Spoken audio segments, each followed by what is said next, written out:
Claudia, am I running the slides or are you running the slides? Okay. All right, good evening, everyone. Welcome to the August 13th, 2024 work session of the McMinnville City Council.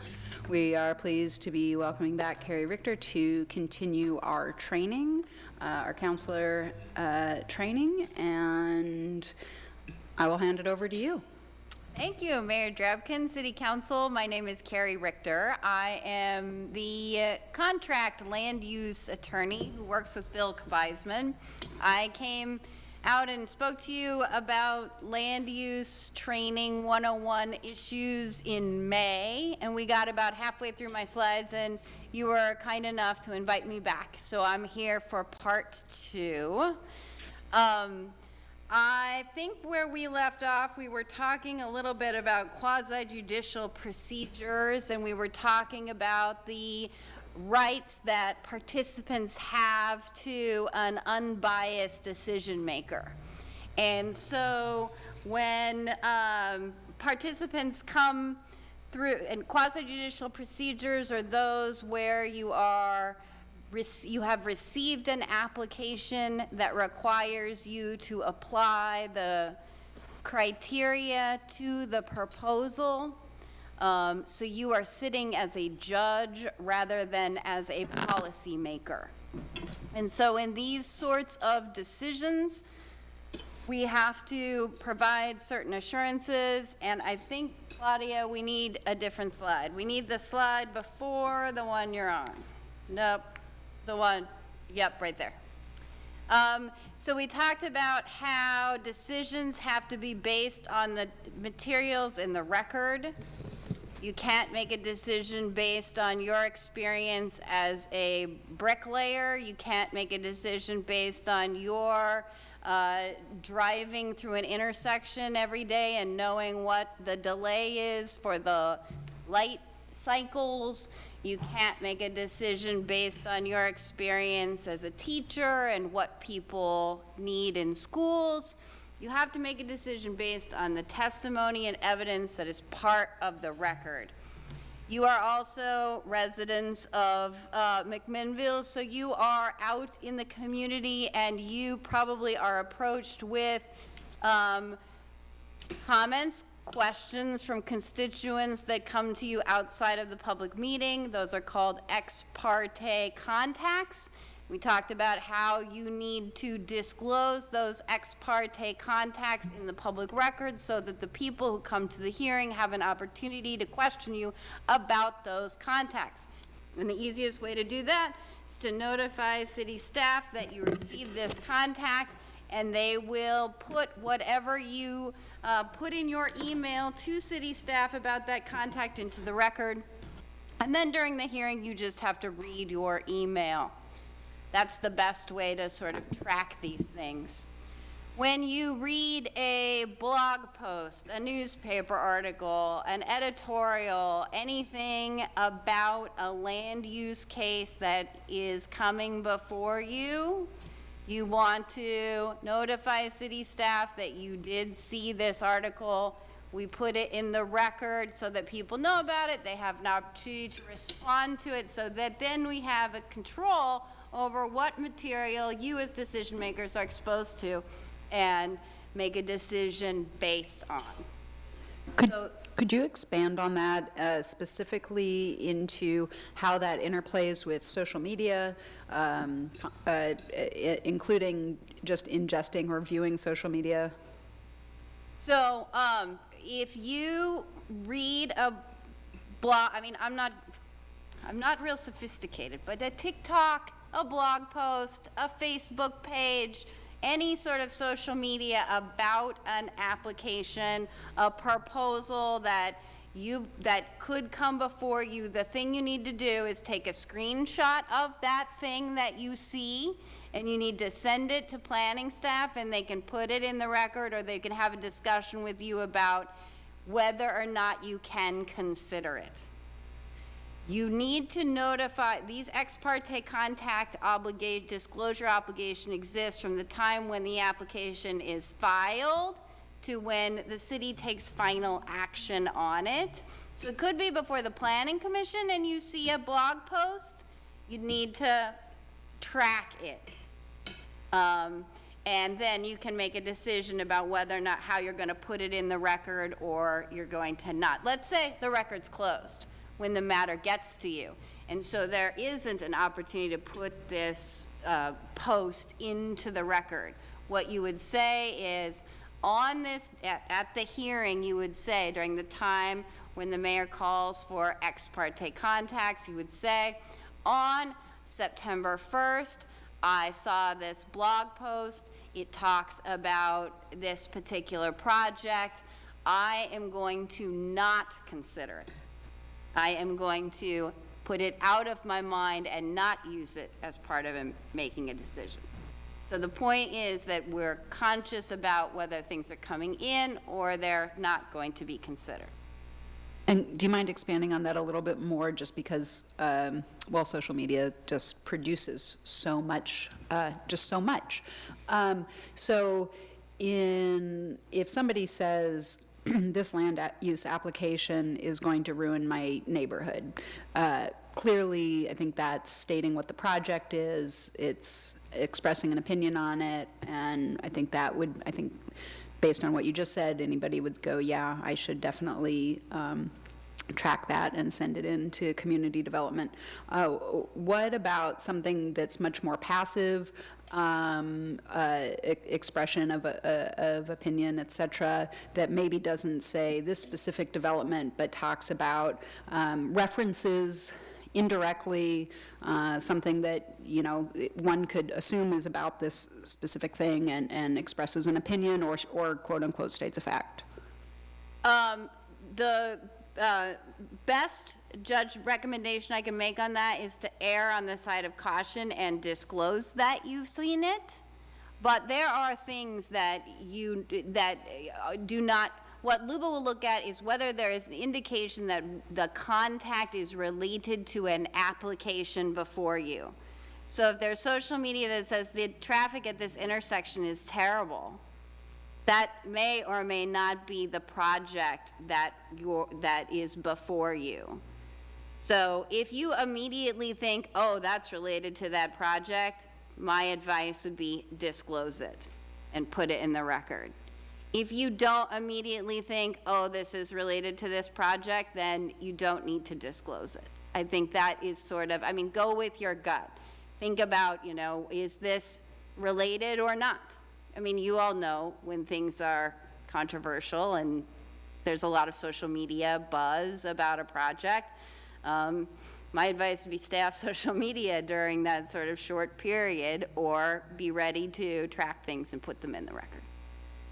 Does that answer your question? That's great, thanks. The other thing, so that's how ex parte contacts work. Decision makers must be free of actual bias. Bias means, actual bias is when you cannot put aside your personal feelings about a project to make a decision based on the evidence that was submitted and the criteria that are before you. There are a lot of reasons why people might have actual bias. The quintessential case is Walmart. People used to be very, you weren't on the fence about Walmart. You were either pro-Walmart or you were anti-Walmart. There wasn't a lot of room in between. And so there were a lot of actual bias cases about whether or not decision makers could set aside their personal feelings about Walmart and make a decision based on an application for development using the criteria that are adopted in the code. And if you cannot make a decision that is free of actual bias, then you need to step down and not participate. And the way to do that would be to notify the city attorney or development services, and they can help advise, we can talk about that and then make a decision about how we deal with the quorum issues. We need to have a minimum number of participants at a meeting. So we can deal with that, but the thing you need to know about actual bias is that the threshold for LUBA finding bias is quite high. In other words, the expectation is that you are out in the community and you have opinions. and that you maybe run on a platform of being for liquid natural gas, or you run on a platform being for an urban growth boundary expansion, or you run on a platform being for that, then you turn around and you're reviewing an application for that. Do you have to step down because you have actual bias? The answer is it depends on whether or not you can make a decision based on the criteria. I have a question. Please. Thank you very much for letting me step in here. So who, let's say you have a counselor that is behaving in such a way as to convey that they do have actual bias, but they don't think they have actual bias. So they don't step down, they don't recuse themselves, they don't react in a way that would take them off there. Who is the ultimate decision maker? Is it LUBA that decides whether that bias exists, or what steps go forward from there? Well, I think that if you have concerns that one of your fellow counselors may be biased, I think the thing to do would be to raise that with the city attorney, and the city attorney can then have a conversation with this counselor, and that we can talk about whether or not that person can make a decision. Ultimately, though, it is LUBA. But, you know, the threat, you'd be surprised at how involved a person can be in, you know, you can be a member of a church. You can, you know, you can be fairly involved, as if that person can say that they can make a decision based on the criteria, they essentially cure their bias. So, I mean, the good part is that it takes a majority of you to take action, so it's unlikely that you'll have a majority who are biased, but it's, you know, possible. So, you know, for example, in one of the jurisdictions I represent. Can I go to our city manager real quick? Carrie, before you move, could you give an example of when opponents or proponents of a particular action can raise claims about bias? Sure. So at the beginning of a quasi-judicial proceeding, I'm not sure if you have the mayor do it or if you have the city attorney do it, but you have this script that is read. And during that script, one of the questions that the decision, I think the mayor probably polls you all and says, does anybody have any ex parte contacts, conflicts of interest, or bias to disclose? And at that point, it's the opportunity for people to say, well, I'm a member of, I need to disclose that I received $100 for my campaign from this applicant. But I believe that I can make a decision based on the criteria. So it is during that period at the beginning of the hearing that is the time for those bias challenges to be made. If a bias challenge is not made during that time, they are waived. Does that answer your question? For example, I just wanted to share with you a kind of funny example. The mayor of a city that I represent called an opponent a banana in advance of that person giving testimony. And if you don't know what a banana is, it's build absolutely nothing anywhere near anything, which is sort of like NIMBY times 10, you know? And so the mayor called one of these opponents this before they testified. Kind of, you know, this is what I think of you, sir. Go ahead, the floor is yours. They didn't get mayoring 101, no name calling. Well, it was before I'd been there, right? Clearly. Anyway, and so there was a bias challenge that Luba brought against the person for being biased against this person's testimony. And what Luba said is, you may hate the man, but it doesn't mean you didn't apply the criteria. So in other words, Luba said that wasn't bias. Doesn't show that you could not apply the criteria fairly. So again, the bar is high. Because I think a lot of decision makers worry about that. Oh, I can't possibly take a position because I won't be able to hear this application. And I mean, you have to be thoughtful about it, but you also have to advocate for the things that are important to your community, to you, for your community, so. Then decision makers can't have a conflict of interest, and conflict of interest is a pecuniary interest. If you or one of your family members stands to benefit from in a monetary way from a decision, then you have to step down. And that's a government ethics rule. You can't stand to benefit monetarily. So if your son mows the grass of the church, that's the applicant, you know, we should have a conversation. Okay, next slide, Claudia. Any other questions about that? City Manager Towery? And just one more thing, Carrie, could you talk about when a member may have an actual conflict of interest, but they're part of a larger class, and so that conflict isn't necessarily disqualifying? Sure. So there are class conflicts where, for example, if you were to increase the SDCs, the System Development Charges for Development, that would affect a class of people, right? You wouldn't have to disqualify yourself. If you are, the quintessential, the seminal case from the Court of Appeals is a judge ruling on a city measure that would affect the property taxes in the city. And that is where the judge is part of a class of people that will be affected. But anybody will be affected, right?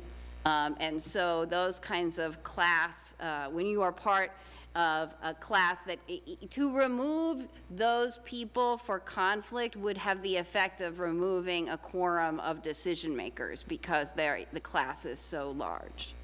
But a class of church members, for example, who are going to contribute to an addition, and that comes before you, if we can remove those church members who may benefit, or church is a bad example, business, a commercial business, right? If we can remove those people without, and keep a quorum, then the class exemption doesn't apply.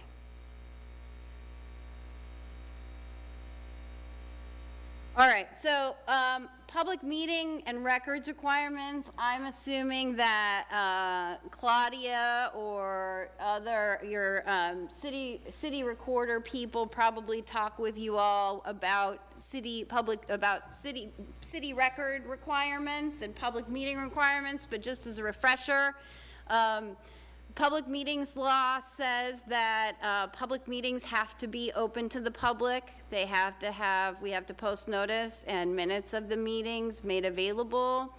There are enforcement provisions in the public meetings laws if we don't comply with these limitations. A public meeting is different than a public hearing. Public hearing is the land use language we use for when you allow people to testify. That is a public hearing.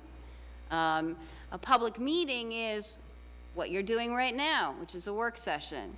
When you take up general business, that's a public meeting. When you have presentations from a variety of people, that's a public meeting. That's different than a public hearing where the state statutes and the codes say how you have to conduct the land use hearing. So those are two different things.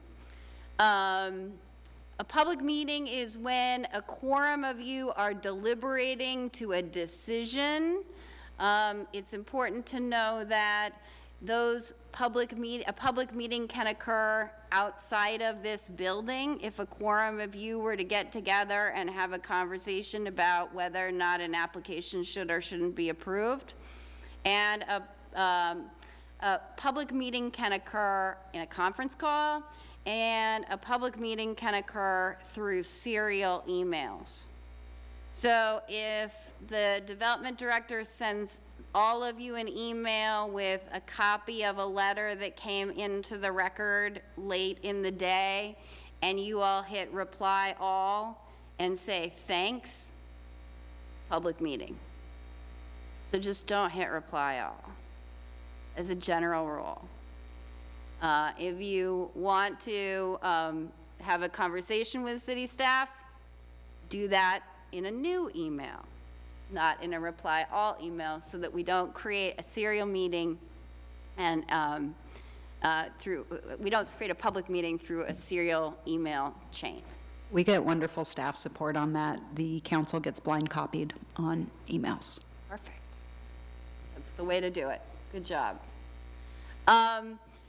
Public records, quickly, you know that almost any writing or other written record, or even video record, any social media post is a public record. And the things that are interesting to me about public records laws are that you probably already have training on this too, keep your personal email separate from your leadership email, your local government, your city hat email. I'm assuming you all have city emails and you use the city emails for city business, and you use your personal email to tell your partner to pick up dinner. We do, and now we all have and now we have city cell phones as well, which is newer just within the last 2 years. Excellent. So just, the reason why it's really important to keep those two things separate is that if the city gets a public records request for documents, the city is able to search your city phone, your city email, and not get into your personal email. And that has been a real problem for local governments until they were much more serious about keeping these two things separate. So I'm thrilled that you all are doing that. You know that any text relating to city business is a public record, so using your city phone to send those texts is a good idea. Texts aren't great because we can't track them very well, right? So we try to discourage texts and go with email instead. The other thing you should know about public records is that notes that you take during the meeting can be public records, even if they have nothing to do with city business. So, and this came up in West Lynn, where a counselor would take notes during a hearing, and the current mayor of West Lynn filed a public records request. He wasn't the mayor at the time, filed a public records request to recover those notes. And they went to the Court of Appeals, and the Court of Appeals said that even whether or not the thing you were writing had to do with city business, it was occurring in the place of a public meeting at a time when city business was being conducted, and so those notes had to be turned over. So oftentimes when I'm sitting in a public meeting and I start making my grocery list, I think of West Lynn, and I think, okay, not a good idea to make my grocery list right now because this is discoverable and I don't want people to know, what's on my grocery list. So keep that in mind as you're doodling, those sorts of things. Next slide, unless people have comments about public meetings or questions about that. Okay, so now we've done in our quasi-judicial hearing procedure, we've done the opening disclosures. We've said that, welcome to the hearing. We've invited people to know what the matter is about. We've told them where the staff report is. We've told them that we're going to make a decision based on the criteria. We've told them that we are going to poll the council, and we're going to ask whether anybody has any ex parte contacts, conflicts of interest, or bias. We've done all of that. We've had the staff report, so then the community development director makes the or planning staff makes the staff report, and then you open the public meeting for testimony. And so you usually have the applicant goes first, and the applicant presents their testimony, and then you allow anybody who's in favor of the application to testify next. And then you have the opponents testify, anybody who wants to testify in opposition.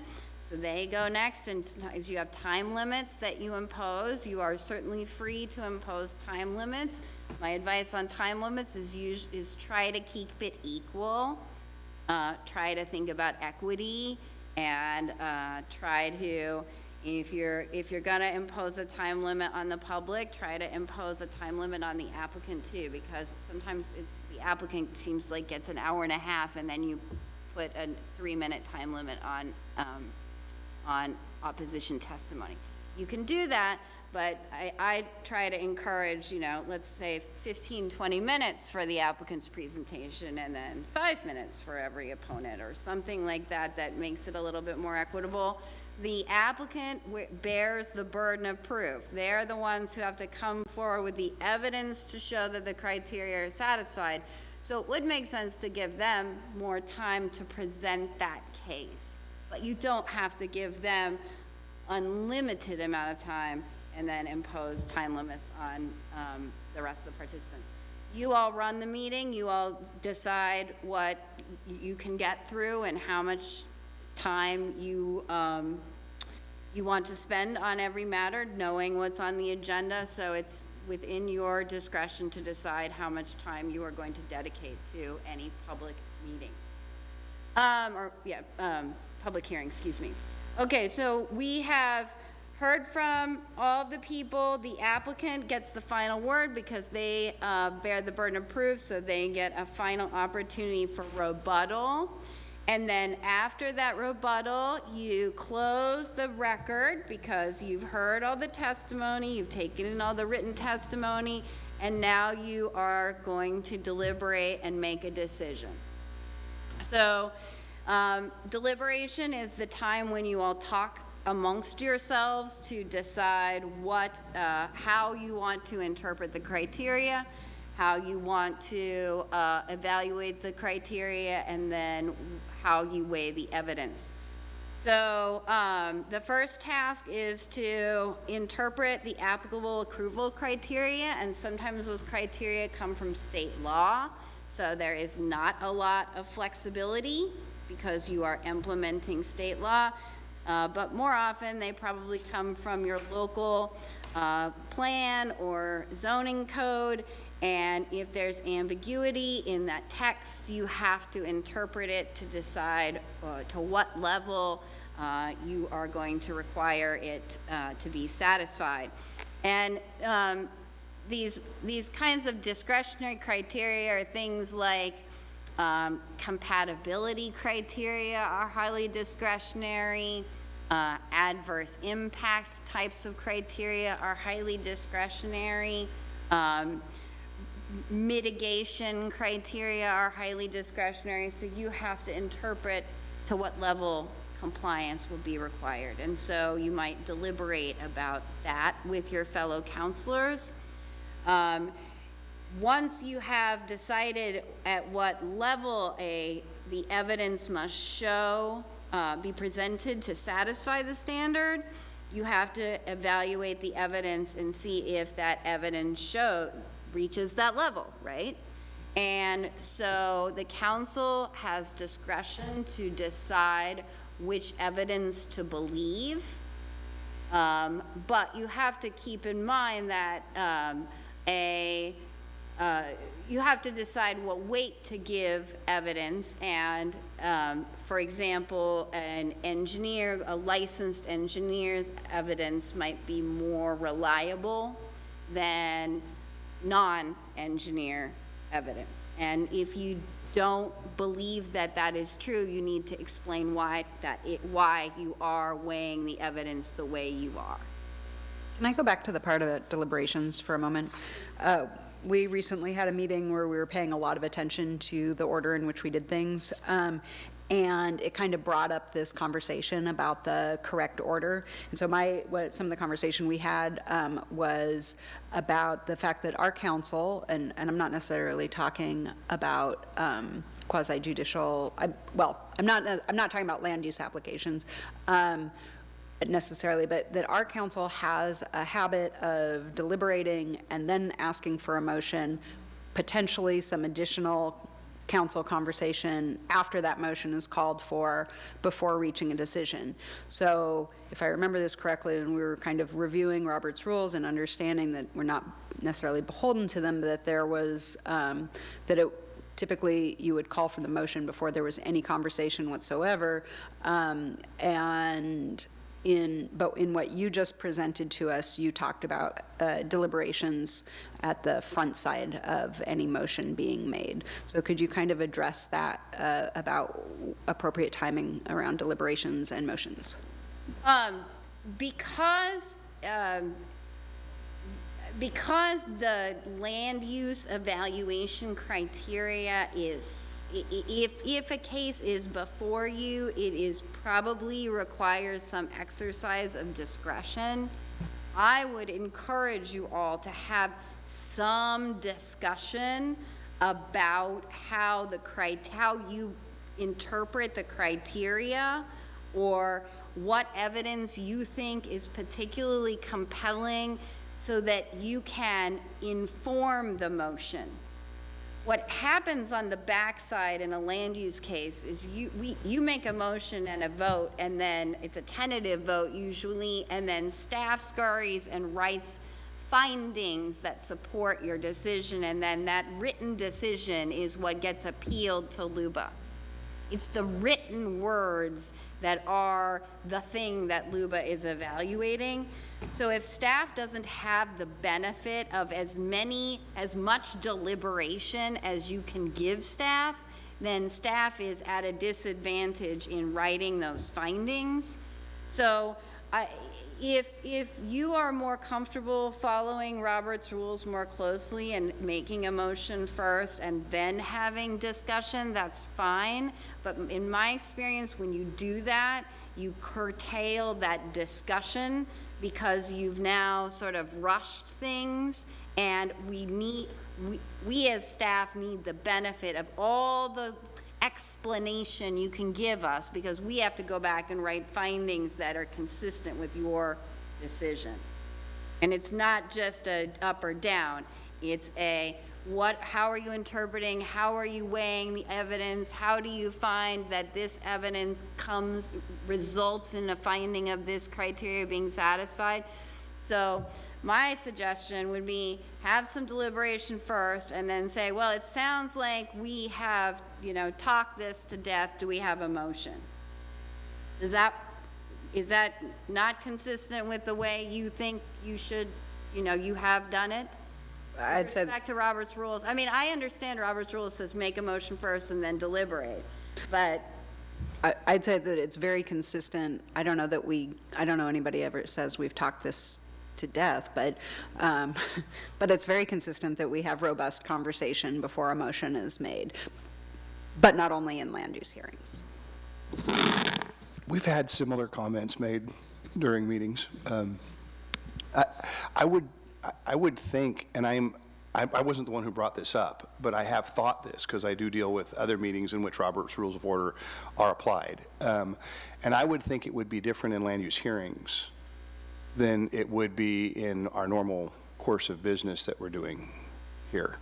I would think in the land use, we need to try to talk it as much as we possibly can. And I don't know if that was the issue that you're referring to. Was it in a land use hearing? No, and I'm not necessarily referencing a specific Right. thing, but just when we entertain things, we have conversation first before a motion is made. But that wasn't the meeting I was referencing. Okay. I wasn't referencing a land use meeting. But just in terms of kind of the general liability, because we don't differentiate how we're doing land use hearings from how we're moving other things forward. Like our resolution tonight will have council discussion before a motion. That's what that is the practice of the city of McMinnville. Yeah. To the extent of my knowledge of its history. Councilor Menke, you have more years on council, nearly 20.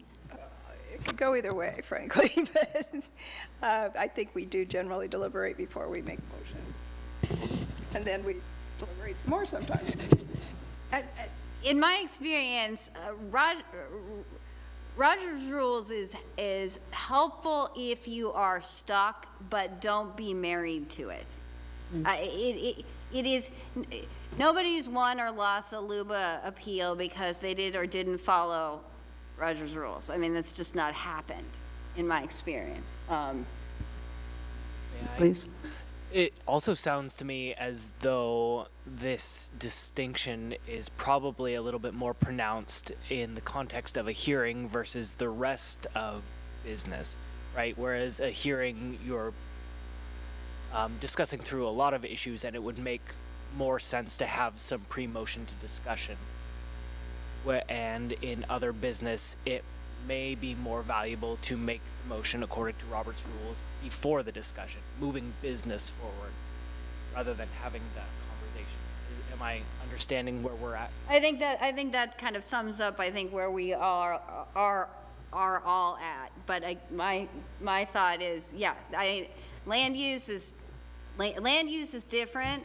I think we tend to mush them together, but land use is different, and that's why I'm here, because land use is different. Yeah, and our community development director would like to chime in on this part of the conversation. Yes, I apologize, I can't get my video to open, but I just wanted to remind both Carrie and City Council that the way Carrie ended the discussion, that land use is different, is how I would approach it, because we don't necessarily have public hearings for land use applications at City Council. That is a decision of City Council to make, but you're still making decisions on land use applications by ordinance and rendering decisions. So the deliberation in terms of whether you feel the criteria has been met, how you interpret the criteria, and the findings and the recommendation from Planning Commission are still relevant as you're making a decision, even without a public hearing. Good point. Thank you. I'm satisfied.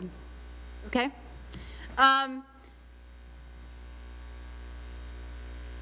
The final point I want to make about this slide is conditions of approval. And you all probably know that when you are approached with, are you going to approve this application, or are you going to deny this application, approval oftentimes comes with conditions of approval.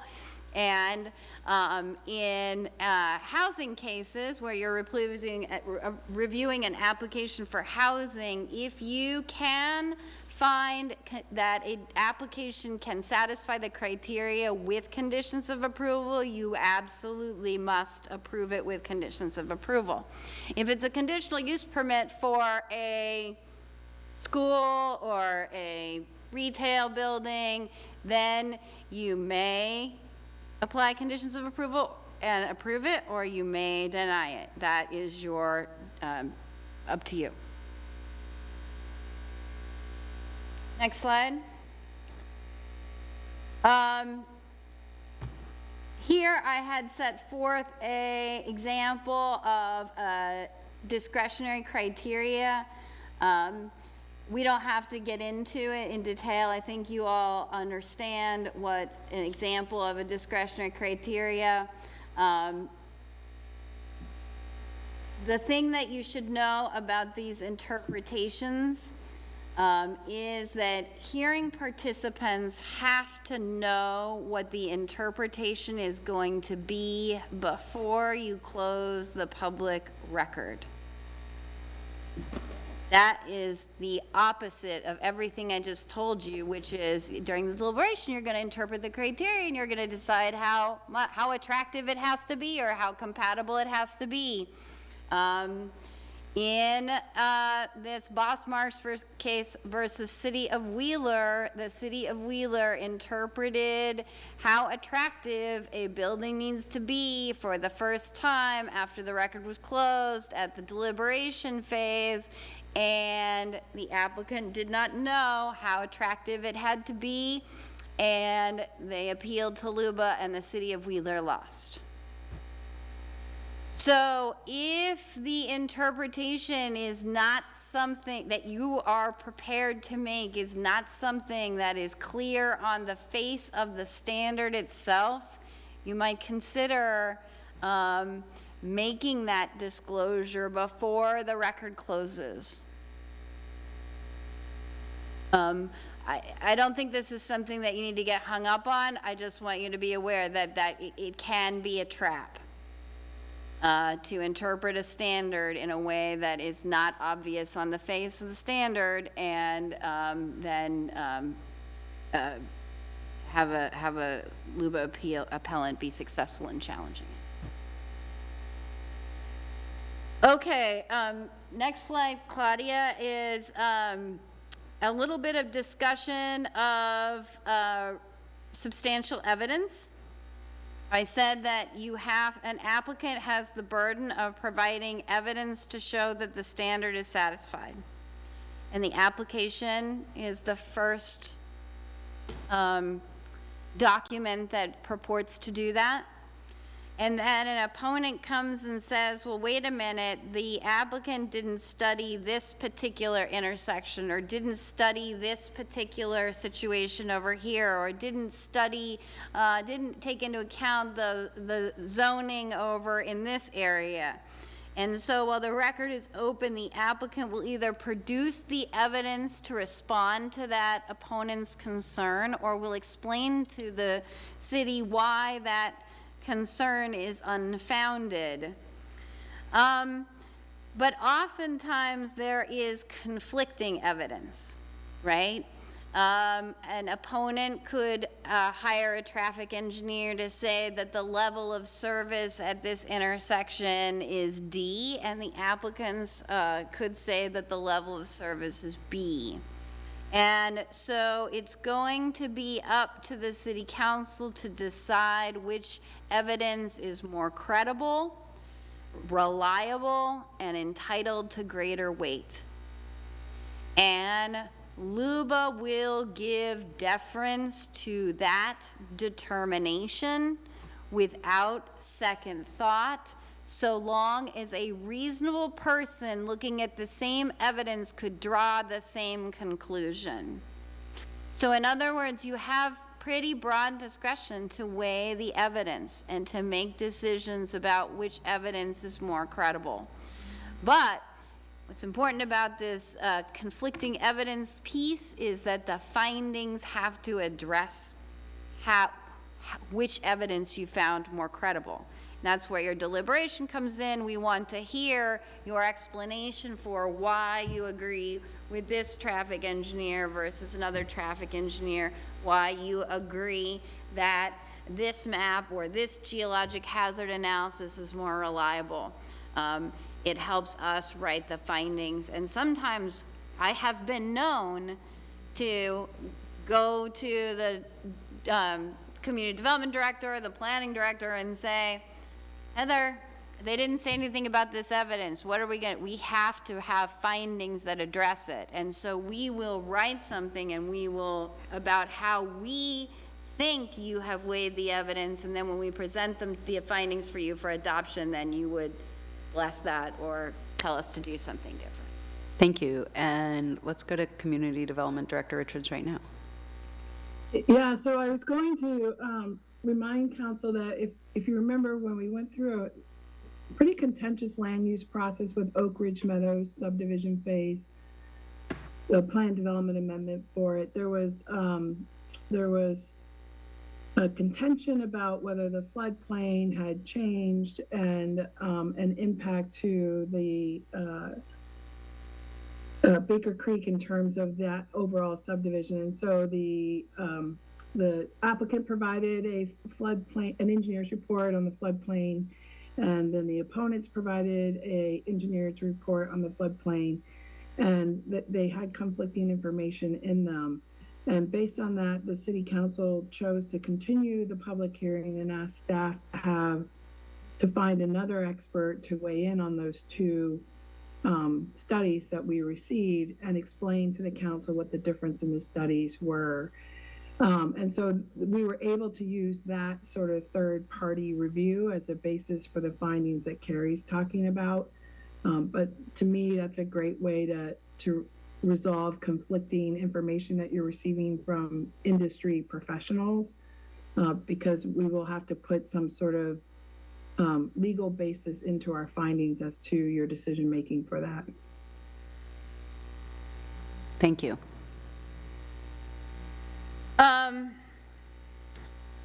Any other questions about evidence?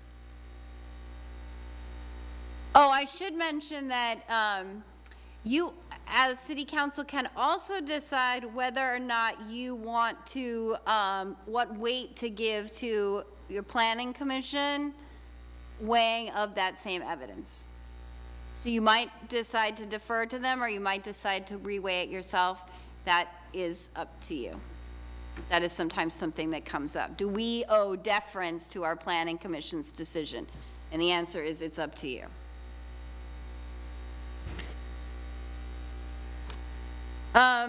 Next slide has to do with conditions of approval and the limitation. The city does not have unbridled discretion to impose conditions of approval. Rather, the Constitution, the Fifth Amendment, Takings Clause, places limits on the degree to which the city can impose conditions of approval in terms of obligating an applicant to do certain things.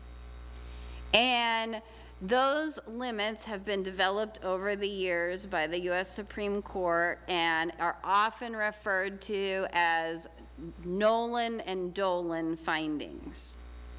And what that comes down to is rough proportionality, connection with and rough proportionality between the impacts from the development and the condition you've imposed. So I'll use the facts from Dolan versus City of Tigard, which is the Dolan in that test. The proposal was a plumbing supply store. The City of Tigard imposed an obligation that the plumbing supply store build a pedestrian bicycle path through Fano Creek. The applicant said, my development does not require a bicycle path. My development requires roads and parking for plumbers to come pick up pipes.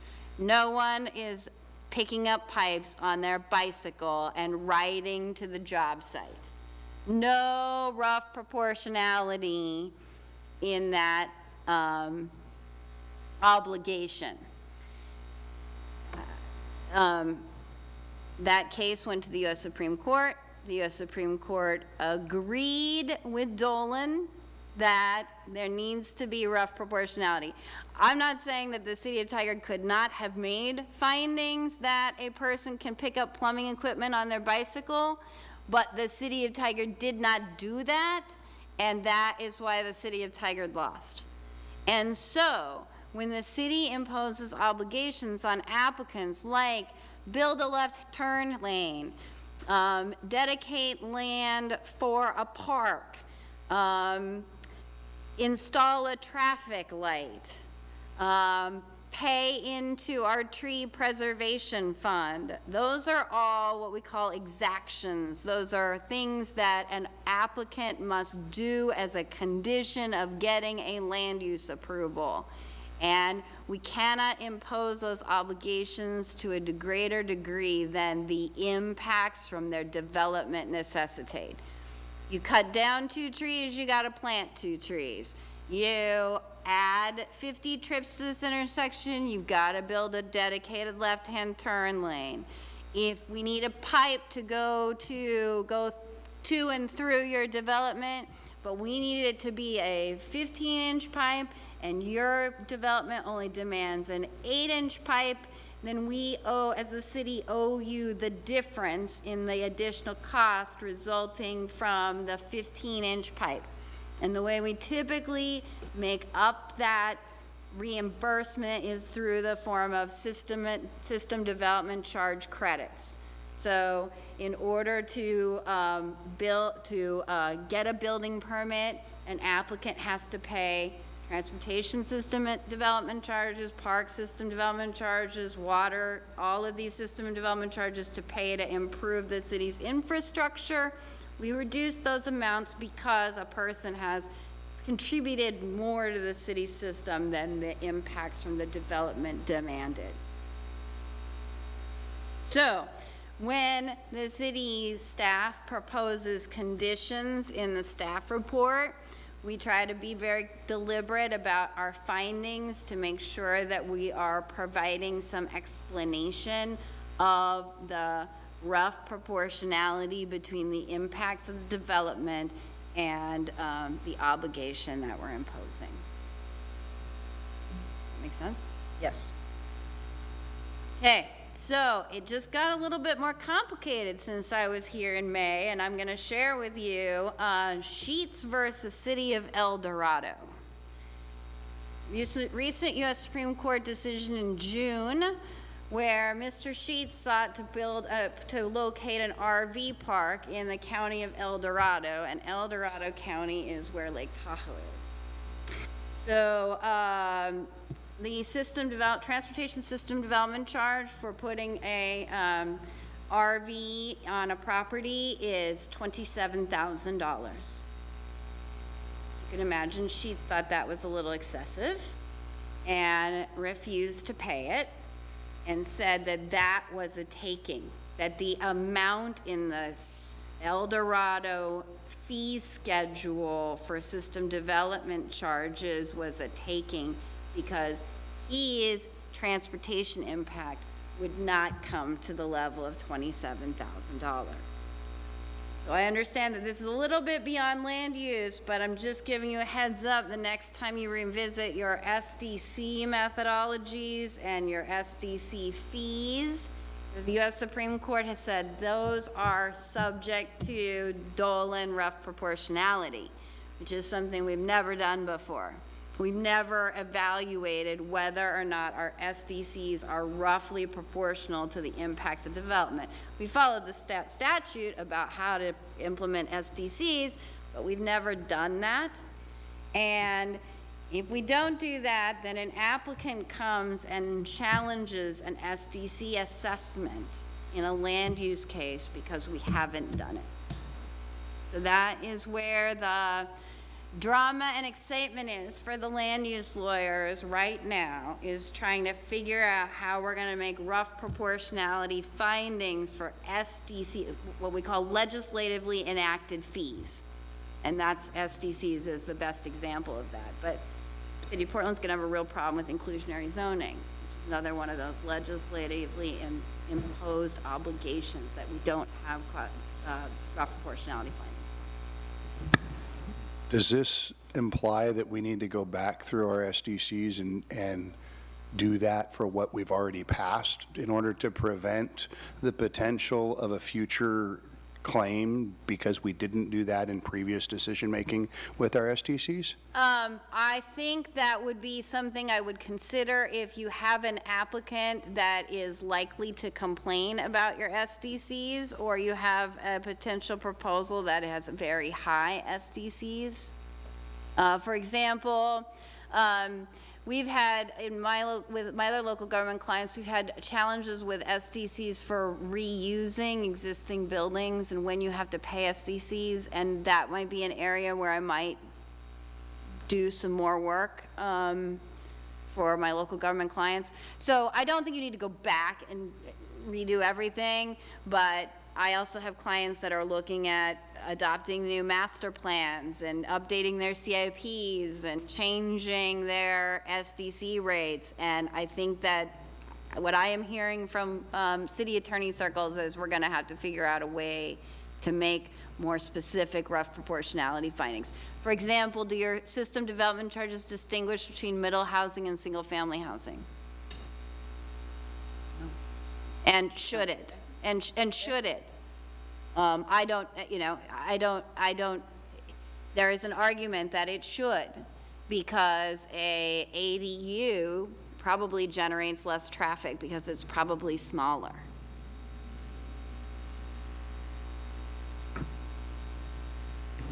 So you might see that on the horizon.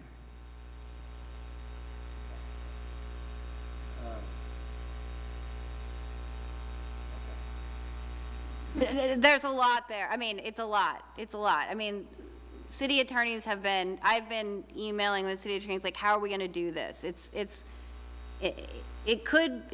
Once we have a template, it will be easy, because then we can apply it in the various SDC areas, but until we have a template, it should be. So how long, what brought on this look at SDCs? I mean, we have extremely low SDCs, I mean, rock bottom. And we have been talking about increasing it. So I'm just kind of curious as to what brought this on, because I've looked at other people's SDCs, and it's really interesting. I know at one point in time, Newburgh had an incredibly high SDC to put in a McDonald's or something like that. And I could see where that might be egregious. I get that. But I just am pondering, generally speaking, I don't think people go after it quite that evilly. Well, I mean, the city of West Lynn adopted a Parks Master Plan in 2018 and changed their system development charges, and the Home Builders Association took it all the way to the Court of Appeals. I mean, system development charges do make the cost of housing higher. Oh, yeah. So I don't know of a jurisdiction in Oregon that has a $27,000 SDC for any, for much, except for maybe a Costco or a Walmart. But, I mean, so it's hard for me to imagine, but it's not unheard of. And my theory is the first jurisdiction that upgrades their SDCs and increases them will be the one that gets jumped on. So, you just hold off a year and wait for somebody else to go first, I guess. So the important thing I think about rough proportionality is that it is by its nature, it is very fact intensive, and it requires nuance, because we don't know exactly how many trips or how many toilets, so we have to use judgment. And that ability to use judgment is inconsistent with the state laws mandating clear and objective standards. Right? So you're going to get it coming or going, because you're either going to make very nuanced decisions that take into account the specific impacts of a development, and then you're not clear and objective. So then you'll have clear and objective standards that says you cut down an 8-inch tree, you replace it with a 12-inch tree. That's just going to be our rule. And then someone comes to you and it doesn't exactly fit that example, and they challenge the obligation as not roughly proportional. There is an inherent conflict in those two problems that I see, will come to a head somehow, and it to me is very interesting that we have a federal obligation to make these detailed factual evaluation of impacts and fairness and equity and economic expectation in the face of a state law that says clear and objective, no discretion, one size fits all. And those just don't go together very well. Okay, final slide. Recommendations for effective participation. These are just based on my experience doing this for a number of years, for a number of jurisdictions, and my polling of other city attorneys on what they advise their councils to try to do. Try to avoid ex parte contacts or evidence. Just be aware that when a contact occurs and be prepared to disclose. What I've heard works well is when people come up to you in the grocery store or on the street and they want to have a conversation, you immediately say, this is going to come before us. Please come to the hearing at this day. I would love to hear about your thoughts then. You know, encourage them to come to the council meeting, encourage them to participate in the process in the way that they're supposed to do it and not in an ex parte contact. I have a quick question on ex parte. Yeah. In the few hearings I've been in which we have had the need to disclose, the disclosures I've heard have rarely included the substance of the conversation. They've only included who they were with and that they were not going to impact their decision.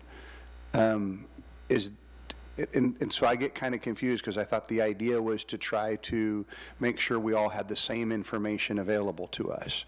So can you speak to where my confusion may be misunderstanding the point or where I am correct, whichever the case may be? My advice, recommendation is to say, I received an ex parte contact on this day, and the person communicating to me was this person, and they wanted to talk about this project.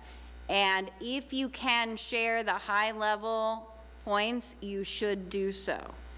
That said, if the decision maker does not, it is incumbent on the public to get up and question that decision maker about the disclosures to get that information if the public would like it. So I guess they're both are okay.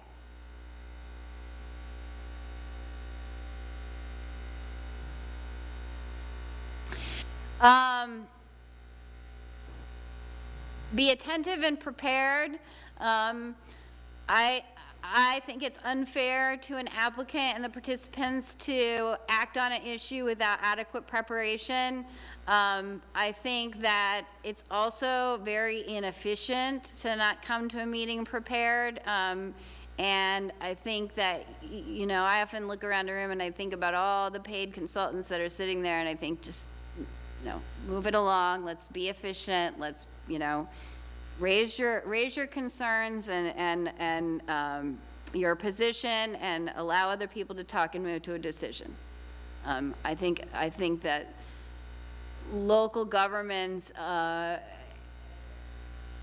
sometimes lose sight of that when they're try to be friendly and folksy and lose sight of the efficiency of the decision-making process. Don't be afraid to ask questions. Keep them focused and directed on the approval criteria and the evidence in the record. Focus on the issues and don't make assumptions about what you hear. The best questions that I hear decision makers ask are questions that ask a per se. They start with, what I heard you say was that this intersection operates at a level of service B. Is that accurate, and can you explain how you came to that determination?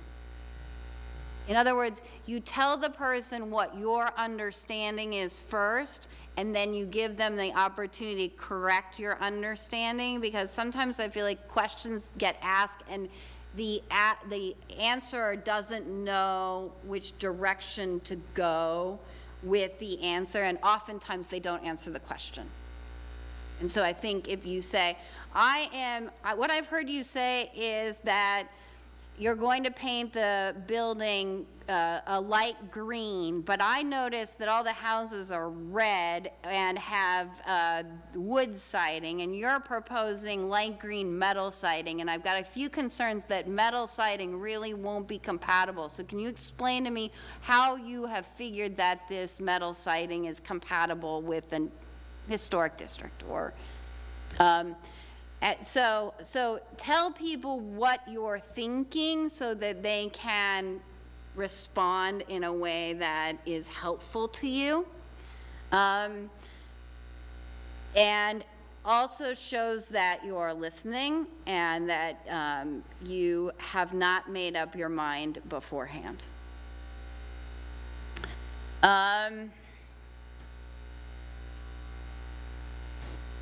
Don't be afraid to disagree.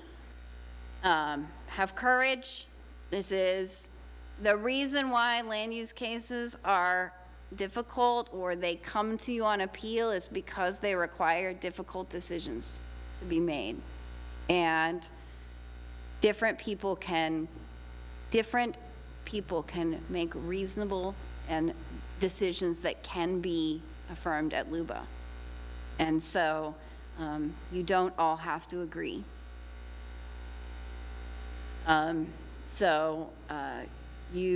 You're sharing your position ensures the very best decision for the city of McMinnville.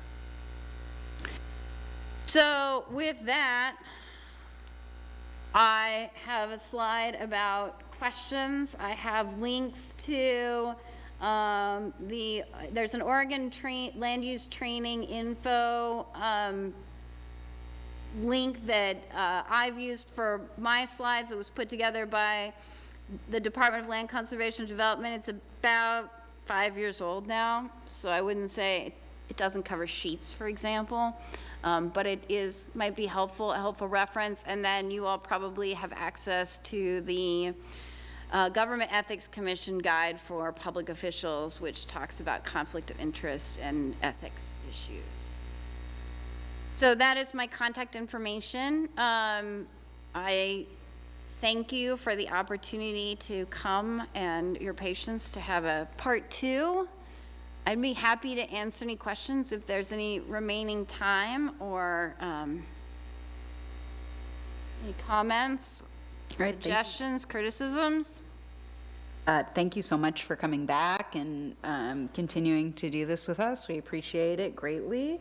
I don't see any questions at this time. Certainly no criticisms, only compliments for your time and your knowledge and sharing that with us. So thank you very much, and we will adjourn the work session at 6:38 p.m., take a 22-minute break, and start the regular business meeting at 7 o'clock. Thank you.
Counselor Geary, Good evening.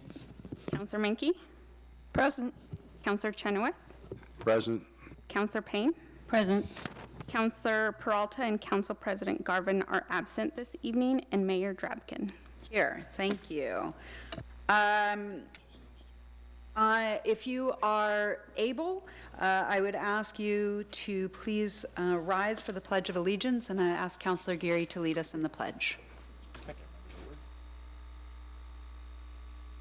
I pledge allegiance to the flag of the United States of America and to the republic for which it stands, one nation, under God, indivisible, with liberty and justice for all. Thank you, Counselor. Chief, do we have our new employees here, or should I move that to a little later on? We do. We do. We do. Well, we're very excited tonight. Oh, look, if I used my eyes here, it would have indicated. Yeah, the civilian clothes confuse me for sure. Chief, would you do the honors? We're taking a moment tonight to do some new employee introductions before we dig into the rest of the business meeting. Yeah, and sorry for not standing, but I'll introduce our two newest officers.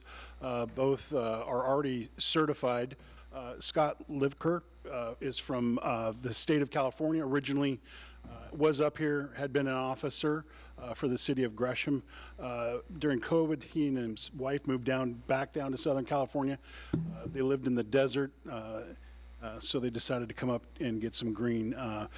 Scott and his wife are excited to come back into our area, and they're already settling in, and so we're super excited to have him. The other officer we sworn last week, a week ago Monday, this is Mark Hager. He's from Whittier, Alaska, and if you've seen the photos that I've seen of why you don't want to live in Whittier, there's about 10 feet of snow. And so he is, again, excited. He came down, I think they visited the coast already. He was an officer up in Alaska for about 10 years. So we're super excited, everyone, to have them join our team. And as I mentioned during our oaths that we do, especially when we get lateral officers or officers from out of state, it's a big leap. You know, you got to move the family, you got to sell the house. So the fact that they trust not only the PD, but more along the lines of the city and our citizens to come up, change of pace, and start anew, I guess. It says a lot, I think, about what we have to offer as a community and as a city. And publicly, I'll thank them that it means a lot to me. I've got a few more months left, but as our background investigators have told me, these two are value adds beyond compare. And so these are some of the cleanest of the clean that they've seen as previous officers. So we're excited to get them into training right away. But if you'd all welcome Scott and Mark.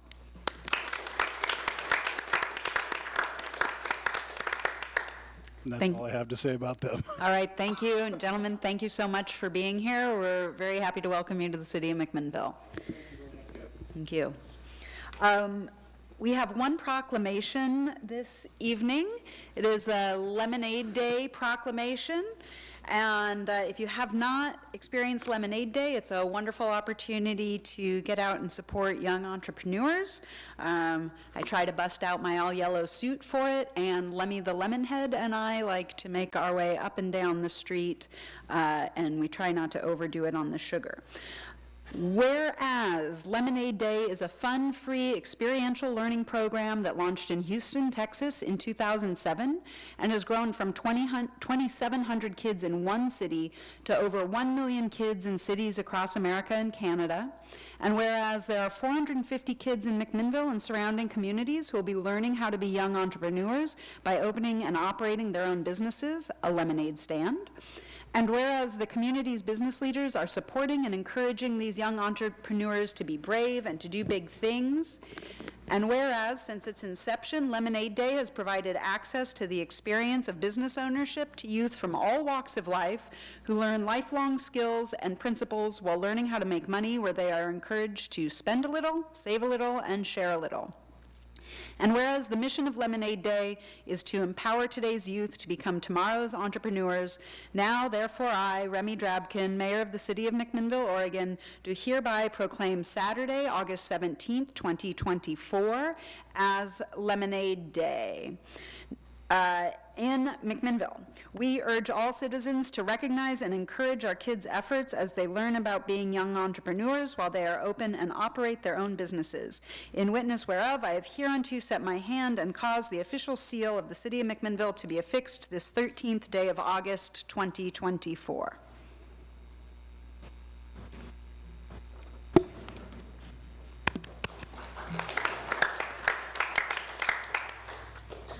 Thank you so much. Oh, yes, thank you. Sorry, I didn't see you back there. I was wondering if there was anyone from the chamber here to come and accept this proclamation, so thank you.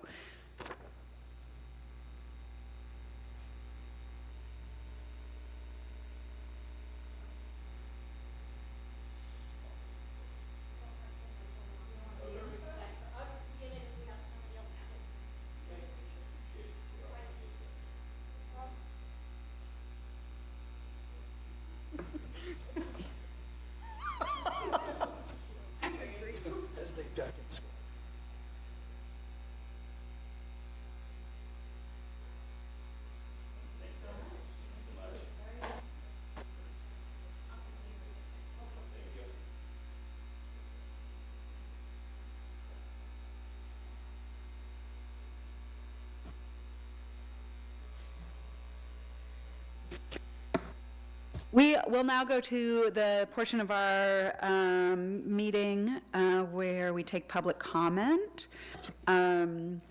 Any interested audience member is invited to provide comment, and any comment provided that requires a follow-up will be assigned to a staff member. Anyone may speak on any topic other than a matter in litigation, a quasi-judicial land use matter, or a matter scheduled for public hearing today or at some future date. Comments are limited to 3 minutes per person for a total of 30 minutes. If you're on Zoom and you wish to speak, please use the raise your hand feature, or you can send a chat directly to our city recorder. We will announce you when your turn is up. When you come to testify before the council, please announce your name and the city in which you reside for the record. Do we have anyone signed up to testify this evening? Yes, before we start, I do want to state for the record that Ramsey McPhillips sent an email. I provided that to the council. It's regarding agenda topic 8A, Resolution 2024-45. That will be on the amended packet posted tomorrow. Our first person is Jay Labka.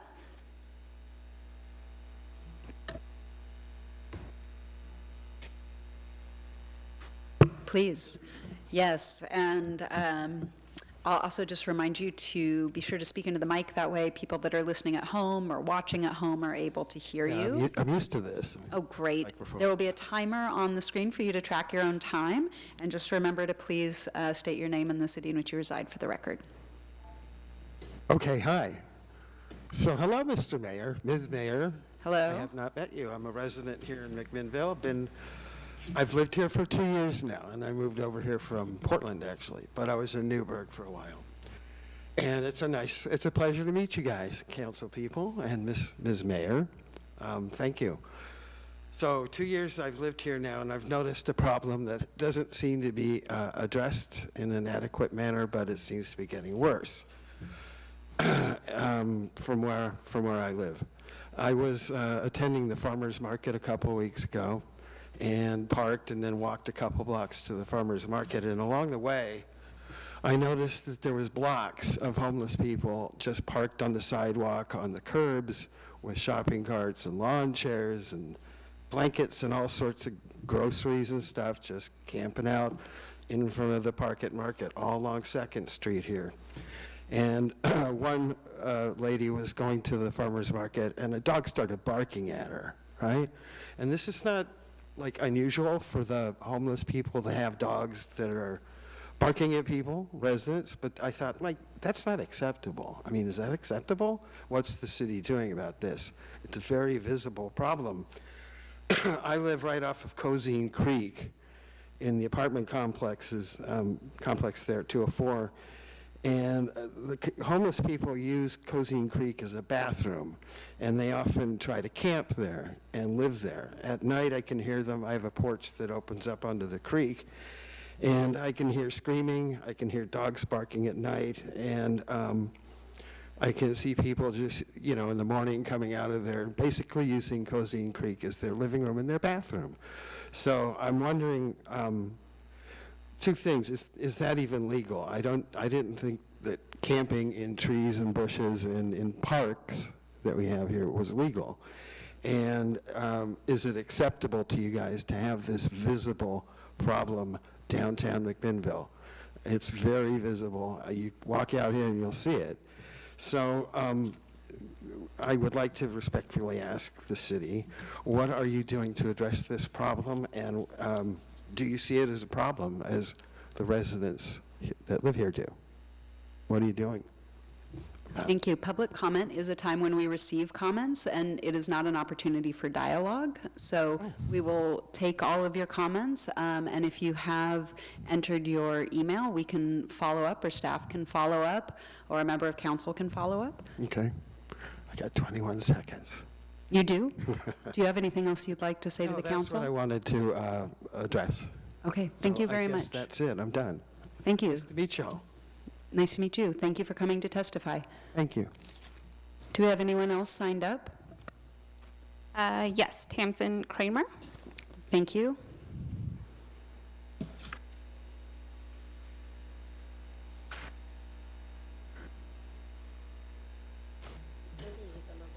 Nervous today. My name is Tamsin Kramer, and I'm a resident here in McMinnville. This is actually the final piece of what I was trying to put together and say is, Tamsin, I'm sorry to interrupt you. Do you mind getting a microphone a little closer to you as well? Thank you. and then I came kind of to talk about Grants Pass. I wanted to bring to everybody's attention, I don't know if you know that they won their case with the Supreme Court, but when they went back to the drawing board and made their new bans, they actually put out 4 sites for people. One of them is at 36 acres, but one's right downtown, but people are allowed to camp there, and they have bathrooms and they have trash. And when you're not, if you get caught outside of that camping, it's only a $50 fine. So I know that everybody's kind of been looking to Grants Pass to see how they were gonna respond to winning, and I really think this is a great starting point. And I wanna have a chance to be a part of that change. That's really all I wanna say. Oh, I did get my peer support training. I get my peers tomorrow, so. Excellent. Thank you for coming back to testify again, and congratulations. Thank you. Do we have anyone else signed up to testify? That's everyone that signed up. Thank you. Is there anyone else in the audience who would like to provide public comment this evening, or anyone on Zoom that would like to provide public comment this evening? Or anyone on the phone that would like to provide public comment this evening? All right. Oh, would you like to provide public comment? Yeah, you can come up, and then we'll need you to fill out an information card after, but please. And again, when you sit down, please state your name and the city in which you reside for the record. Okay, my name is Julia. I live in McMinnville. I was not prepared to testify, but just after hearing the gentleman's comment, I just wanted to respond since you guys aren't able to respond. I know Tamsin very well. Oh, I'm nervous. Which I talk to strangers every day, all day long, so I shouldn't be nervous. Well, and we're not strangers. So I work with the homeless population in McMinnville, so I am very aware of the problem. And to answer the gentleman, the city has not provided resources for them to live. There's no shelters. There is one shelter Friday night that accommodates low barrier, which means you can go in any condition as long as you're not actively using drugs. You can go in, you can sleep, you can get a hot shower, you can eat, but that's one night a week. We have another shelter 2 nights a week. High barrier. Most people are not allowed there because you have to be 100% clean, you have to P-test, and there's a myriad of rules. So we really don't have a place to shelter people. We don't have a place for people to wash their clothes. We don't have bathrooms that are open 24 hours. We're lucky if they're open during the day, because a lot of the restrooms at the public parks get closed down because of a variety of reasons. So the people, they live in the creeks and they sleep on the sidewalks.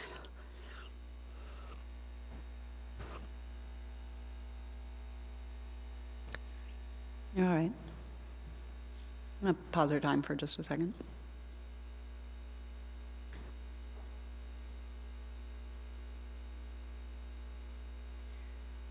Sorry. I'm obviously passionate about what I do.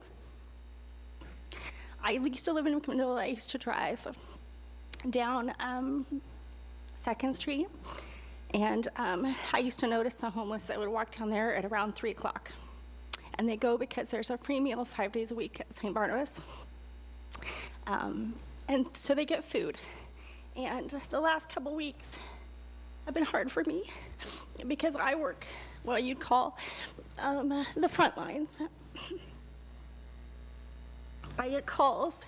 I'm not technically working, but I get text messages, phone calls, people who are desperate. They call me and they message me and they say, my car is an impound. The police took my stuff. I just got a ticket. It's $1,200. What do I do? They tell me somebody stole my cell phone. I don't have a sleeping bag. I want to kill myself. I did try to kill myself. Anyway, sorry, I'm rambling, but I care about these people, and I feel like we have not provided solutions. We have caused more problems. The police have been handing out tickets this week, which is why the street looks amazing. But those people got $1,250 tickets. I mean, it's up to $1,250. But so now our agency is scrambling. We're going to attend court with them. We're going to try to fight it. But they're scared, and they already didn't have homes, and they already didn't have resources. And now I don't even know where they are. So if I can find them, I'll help them. But anyway, that was it. All right. Thank you for coming to testify. Is there anyone else who would like to provide? Thank you. Please come up, and Julia, if you'll remember to fill out a comment card. Hello. Good evening. My name is Topo Thompson. That was my advocate in Compass. I have a traumatic brain injury, so I'd like the establishment to recognize that. I've been a resident of McMinnville since 1969. 950 Fellows Street is where I grew up as a child with my grandparents. Albert Allen McKee, otherwise known as Daddy Mac, was my great-grandfather. He lived to be 96 years old in this town.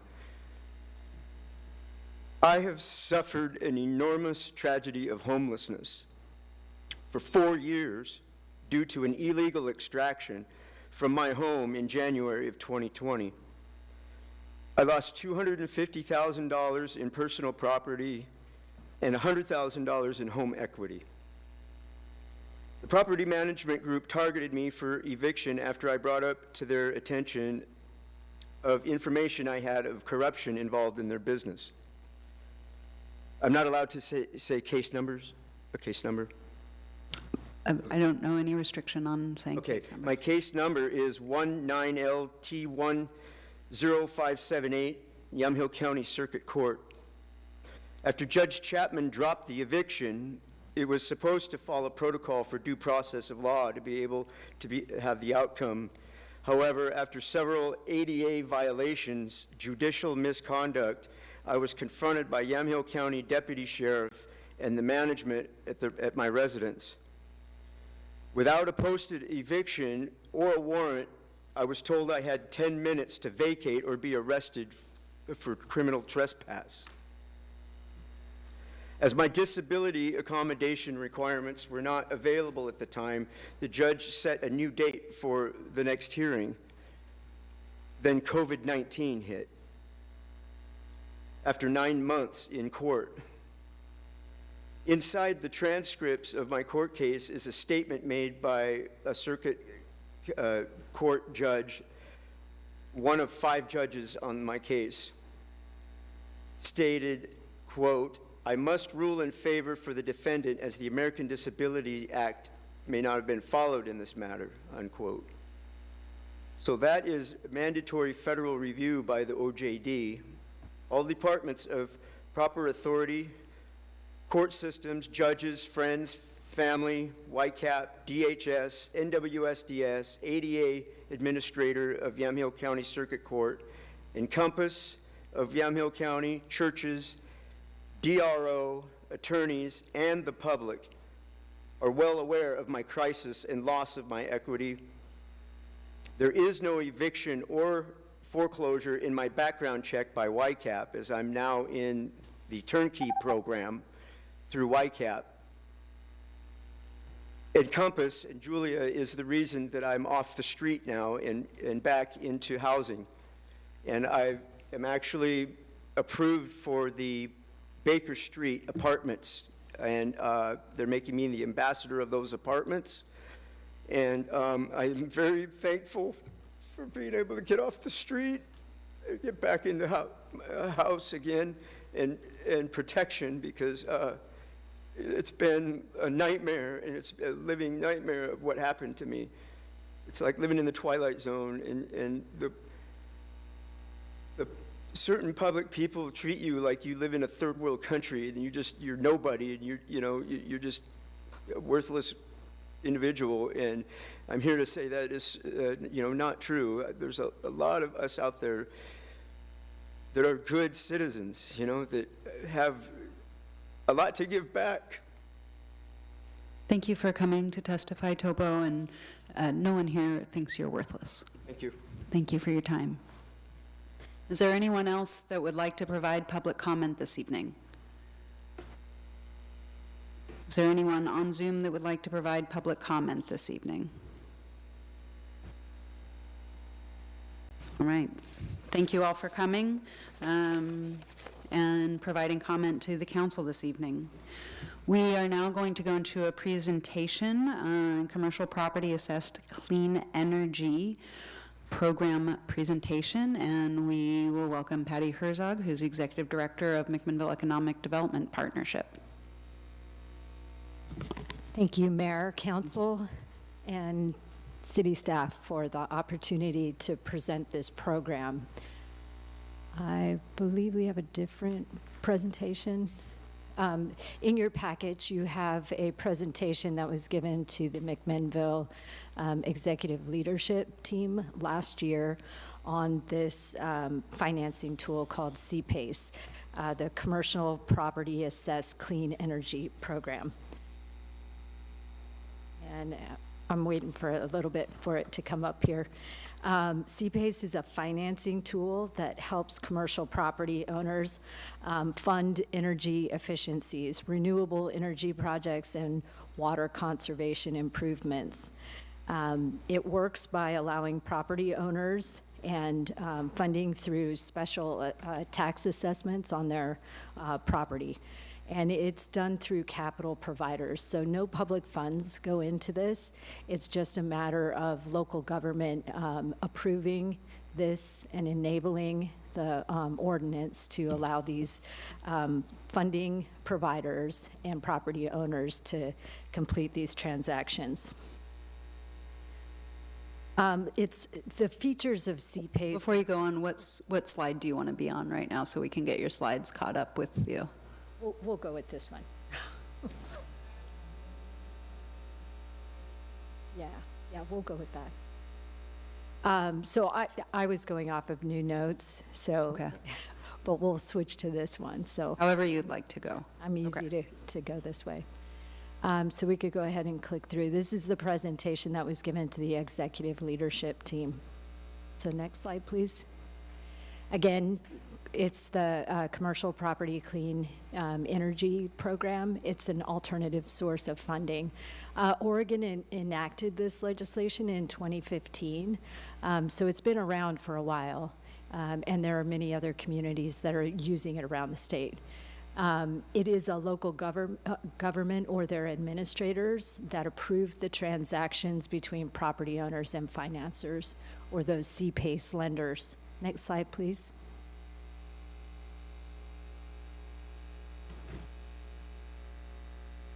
So where do those funds come from? Again, you'll hear it over and over again, this is not any public funds that are going to this programming.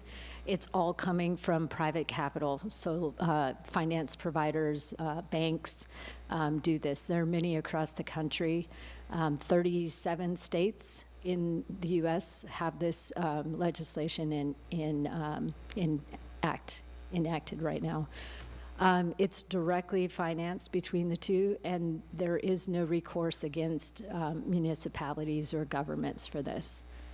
So it's not any financial risk to the community to be able to do this. Next slide, please.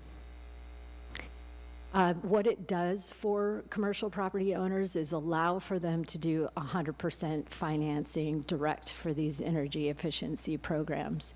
It provides good lower interest rates and allows them to make those payments over the course of 30 years to repay those. So if you're thinking of doing some significant changes to your property, this is a way to afford to put those energy efficiencies in, whether those are solar panels or water programs or things like that. Next slide, please. This is a slide that kind of shows that funding cycle and how it goes. A PACE administrator could be a local government, or it could be somebody that the local government designates to be the administrator of that program.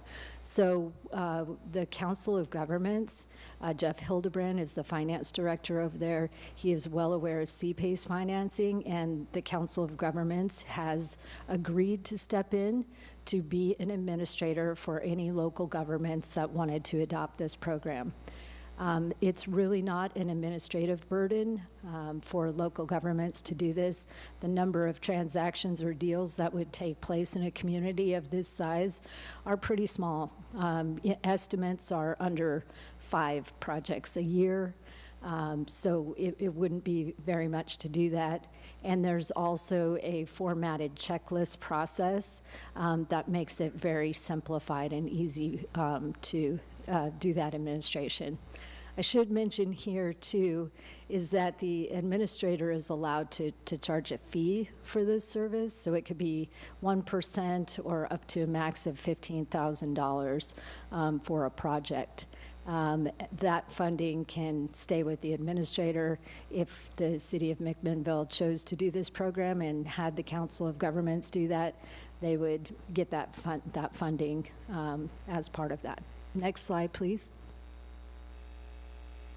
So again, the key components of this to think about here, 100% of that long-term financing up front. So we know that energy efficiency upgrades to properties are very expensive, out-of-pocket costs up front. So if there's a way to finance those for the long term on your property, you're going to be able to get a lot more of that done. It's transferable upon sale, so it stays with the property. It doesn't remain with the owner. So it just sticks with the property there.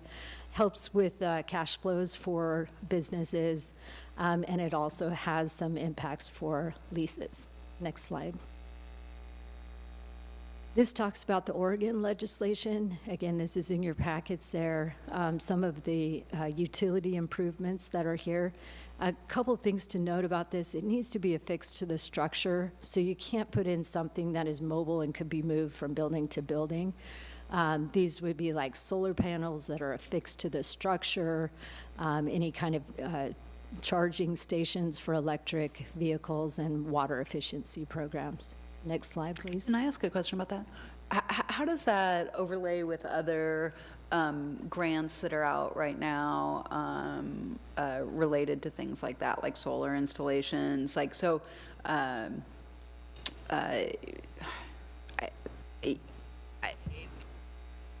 hesitating because I'm hesitating just for transparency, because I'm very tuned in to businesses applying for solar grants right now. So I'm hesitating because I'm not trying to ask you advice for my business.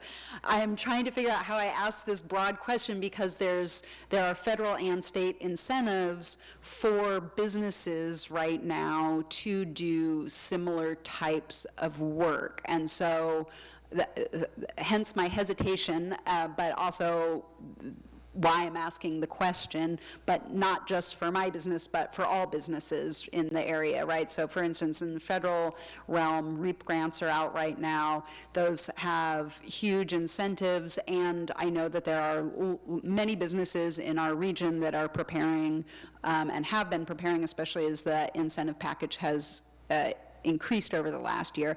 And then there's also Energy Trust of Oregon grants, and so those types of projects require big capital outlay, but then come back in the realm of tax incentives, and sometimes in terms of money. So without specificity, but how does this overlay with other kind of opportunities for businesses that are accessing that stuff? And it's a great question. You know, when commercial property owners and businesses are looking at doing expensive remodels, they're looking at the entire capital stack. So grants are a piece of those, and you know, businesses do go after that grant incentive. This program isn't related to grants, so this is going to fill in the gap in the funding with the banks and the lenders. To fill in the difference between. So if a business is doing a remodel and they can get a grant to do those solar projects or energy efficiency, but maybe they can't afford to do the boiler, this would be a program that would be in place. It's not a grant, it's a loan. It's going to have terms. It's going to be possibly up to 30 years, and it's going to be worked with private lenders in the community that specialize in it. So it's just another piece that helps bring those projects to completion. And the benefit to the, if I could just add, I think the benefit to the community there is that additional energy efficiencies that take place as a result. So the grants are like the cherry on top of a sundae, right? It's the extra. But this fills in and gives us even additional energy efficiencies that possibly wouldn't have been able to do if the grant funding wasn't there. Okay, great. And I'll go to Councilor Menke in 1 second. I just want to say something, and this part is for my benefit. These would only be available to businesses located inside McMinnville. Is that correct? If this was something that was offered? Yeah, correct. That's how I cleared myself. Yes. Okay. And I just a little history on this too is I worked with SEDCOR when Abisha Stone was the Yamhill County representative handling economic development for Yamhill County. And we made this presentation to the county commissioners, and at the time they were not interested in moving forward. We were looking at it because if a county could do it, then all the cities within the county would be covered by that. So the county chose not to move forward at that time. So we're going this route and talking with city manager, city attorney, finance director. This is why we're here today, to give the presentation and give this information to this body. I will say that the city of Dayton is also at a similar level that we are. And while I have the slide up here right now, this is a list of the communities that have already enacted the program. Most recently, Washington County has put this in place, and it is really a program that is well known across the state and providing benefits to other communities. Thank you. And we're going to go to Councilor Menke and then Councilor Chenoweth after that. I'm just curious. I'm sure there's not a fixed interest rate throughout, but I mean, how is that? Is it based on the prime? Is there some kind of sliding scale? I mean, and does it vary with businesses and stuff like that? Yeah, and it would vary between the CPACE lender and what their rates are, what rates they're offering, just like you would shop for a mortgage rate with, you know, various. So you could go out and talk to several different lenders before you made a decision. Correct. If you were going to do this. Yes. All right, thank you.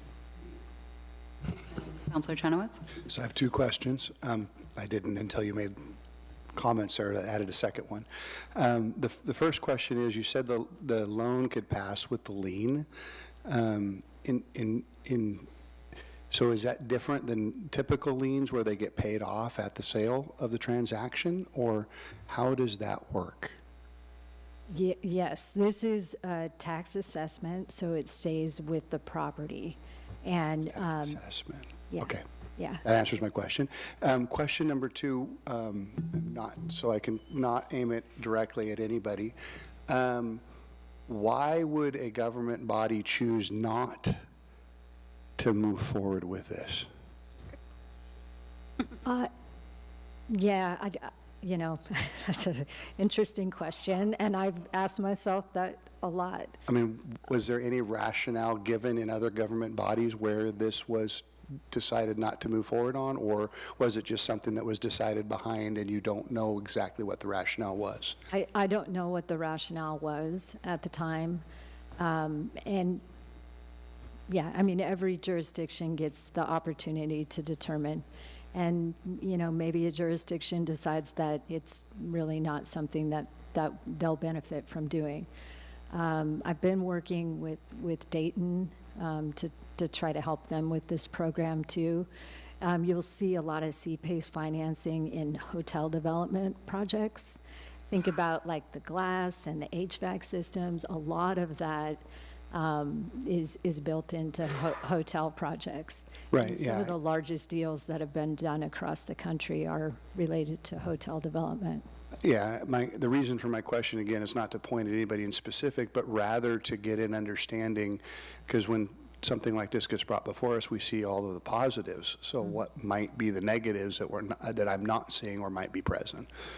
Yeah, I've been around this program for a couple of years. I knew about this program before I moved to McMinnville, and I've yet to see an instance where a community said, no, we're not interested in doing that. I think if you look, there is a similar program for residential. It's called RPACE. That one has had some big difficulties. And these two are completely separate. This is for commercial properties. That one, I haven't seen any communities raising flags about it. Perfect, thank you. Just to continue on Councilor Chenoweth's questions, do you know if there is a rate of failure on repaying these loans that is, I'm not suggesting there was, but just to kind of flesh out his question a little bit more, do you see a lot of defaults on these loans? Again, that is between the property owner and the lender. So just like mortgages, that would be a deal between them. So basically, when the city or local government chooses to put this in place, what they're saying is, commercial property owners and lenders, you guys have a marketplace to be able to do this kind of transaction. And the government's role in that is recording it so that it stays with the property. I hope that answered your question there. Yes, I'm good. Councilor Chenoweth? I know not to turn that on until I move that. Sorry about that. So if it's a tax lien, this doesn't have any impact on compression or anything like that, correct? I will refer to your staff on that. I'm not a tax expert. I did some research on this back when Patty visited with us at the executive team, and as far as I know, there has no relationship with our property tax draw or any of those things. But there is an administrative lift to figure it out, and so we were hoping that Patty could come talk with you guys about some of the benefits and what other communities have experienced with it, and then get your feedback as to whether this is something you might be interested in for McMinnville, and then we would, make a bigger investment in our time and kind of fleshing this out and bringing it back to you guys. So I would like to put that as a question that gets answered if we do as a body decide to move forward, to make sure that's in the ongoing the future presentation. Yeah, I guess my question is, I'm sure there has to be some administrative costs involved in this for the governmental entity, so that's why I was curious about. Yeah, and the program is, City Manager Towery? So a couple of things. So this is not a tax lien. This is a bank lien, for lack of a better term. So just like your mortgage or a mechanics lien or some other sort of private financing entity could place a lien on a piece of property, this goes in that stack in the order of everything. Everything else falls, everything is behind property taxes. So there's not going to be any implication. They'll be in line with everybody else in terms of creditors. I was going to follow up on the remark that Patty made about the difference between this and a residential PACE program. As it turns out, by happenstance, I had a conversation with several colleagues over the weekend in communities where they do have residential PACE programs, and the primary challenge has not been default by the owner. It's been the small companies who do a lot of residential solar installations have been going out of business lately, and so the homeowners actually lose access to the service providers and the installers that provided the upgrades, particularly for solar. But again, this is a commercial project. It's different than the residential project, and we're just noting that there are other communities who have different PACE, access to different kinds of PACE programs than the one that's in front of you. Once Patty's finished with her presentation, we can talk to you a little bit from a staff perspective. We're going to be asking if you have an interest in us pursuing this and bringing something back to you for further consideration and action. So certainly some of the questions about administrative load and that sort of thing would come back to you as part of an agenda item if you're inclined to direct us to do that work. Great, thank you. And then I know you want to move forward with your presentation. I'm going to ask one more opposite end of the spectrum question. Do you know if the program tends to see a lot of repeat lenders? Do the same lenders come back time and time again? I hate to sound like a broken record, but I am. Okay. And I am not a CPACE lender, so I can't share that information. I can, for the next meeting, have a CPACE lender here to speak about what they see in the marketplace on that. I'm bringing it to the City Council for consideration as another tool for economic development in our community. In Yamhill County, it would set us apart from other communities within the county and also within our region, which makes it attractive when companies want to look to locate to McMinnville. It also aligns with the sustainability goals that the community has. So it can be another piece of how the community expresses its interest and support for this kind of development in the community. Yeah. Thank you. Sure.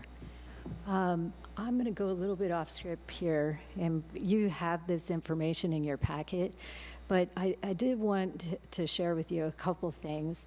Oregon's passed this, Washington's doing it, Deschutes County, they're all using the same model.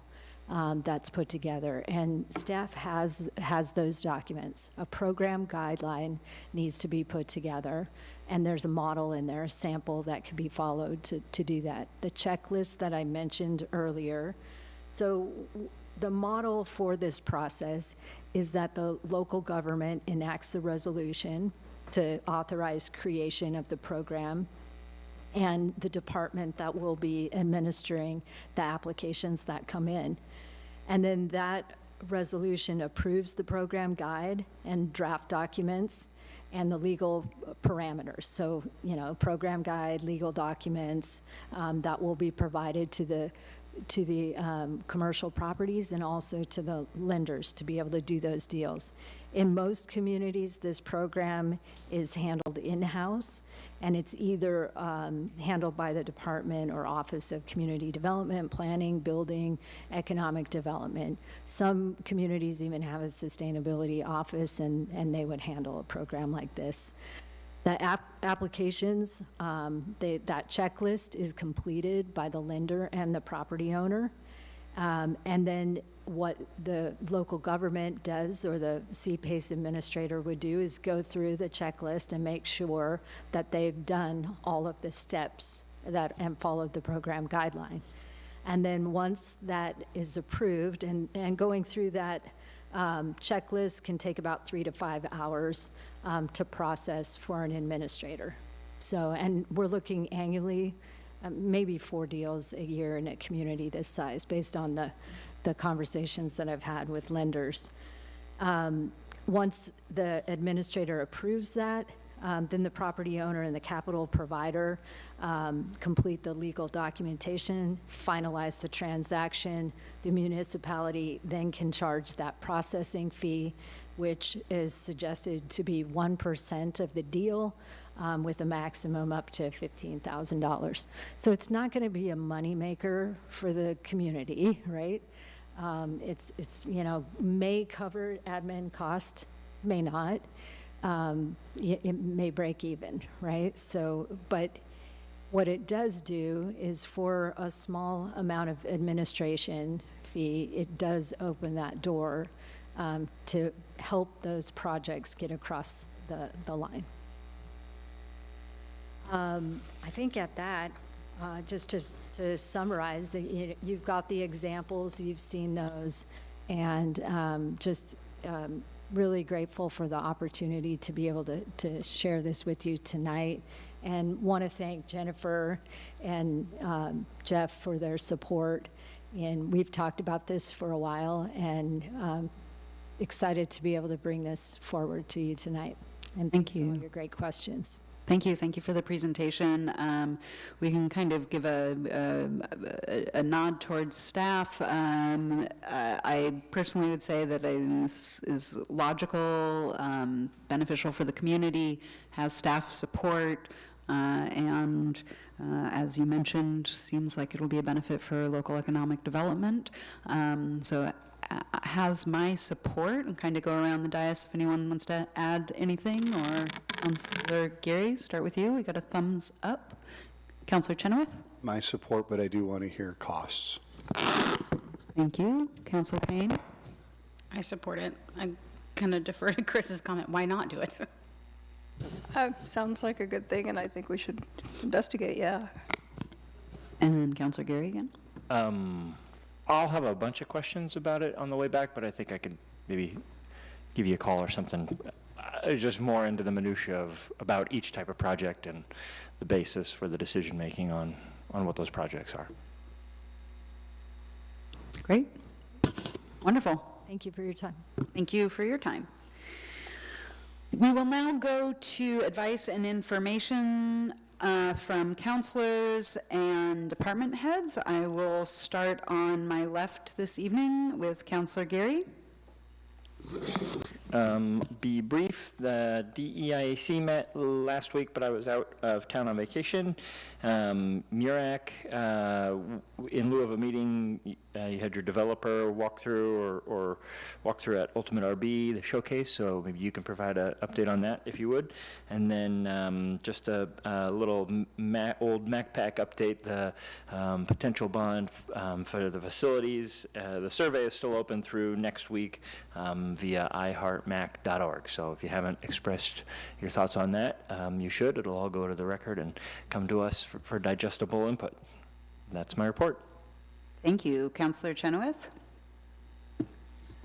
Yeah, I don't have anything to report on my regularly scheduled meetings. However, I did get notified on Friday that the Phase 2, even though Parkway doesn't meet till Thursday, but I'll report this anyways, Phase 2 A of the bypass is going to bid.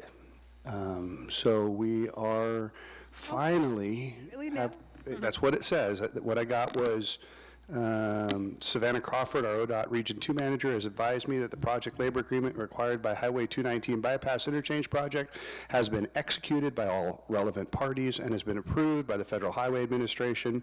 With this accomplished, the interchange project is going out to bid. Bid opening date has now been set for September 24th. So we're on to beginning to look at potential work to extend the bypass. All right. Thank you. Councillor Payne. Thank you. Sorry, got a kind of a long one tonight. In May, I reported that as part of LIPSIC, the Family Justice Center Alliance team met and did 2 days of strategic planning.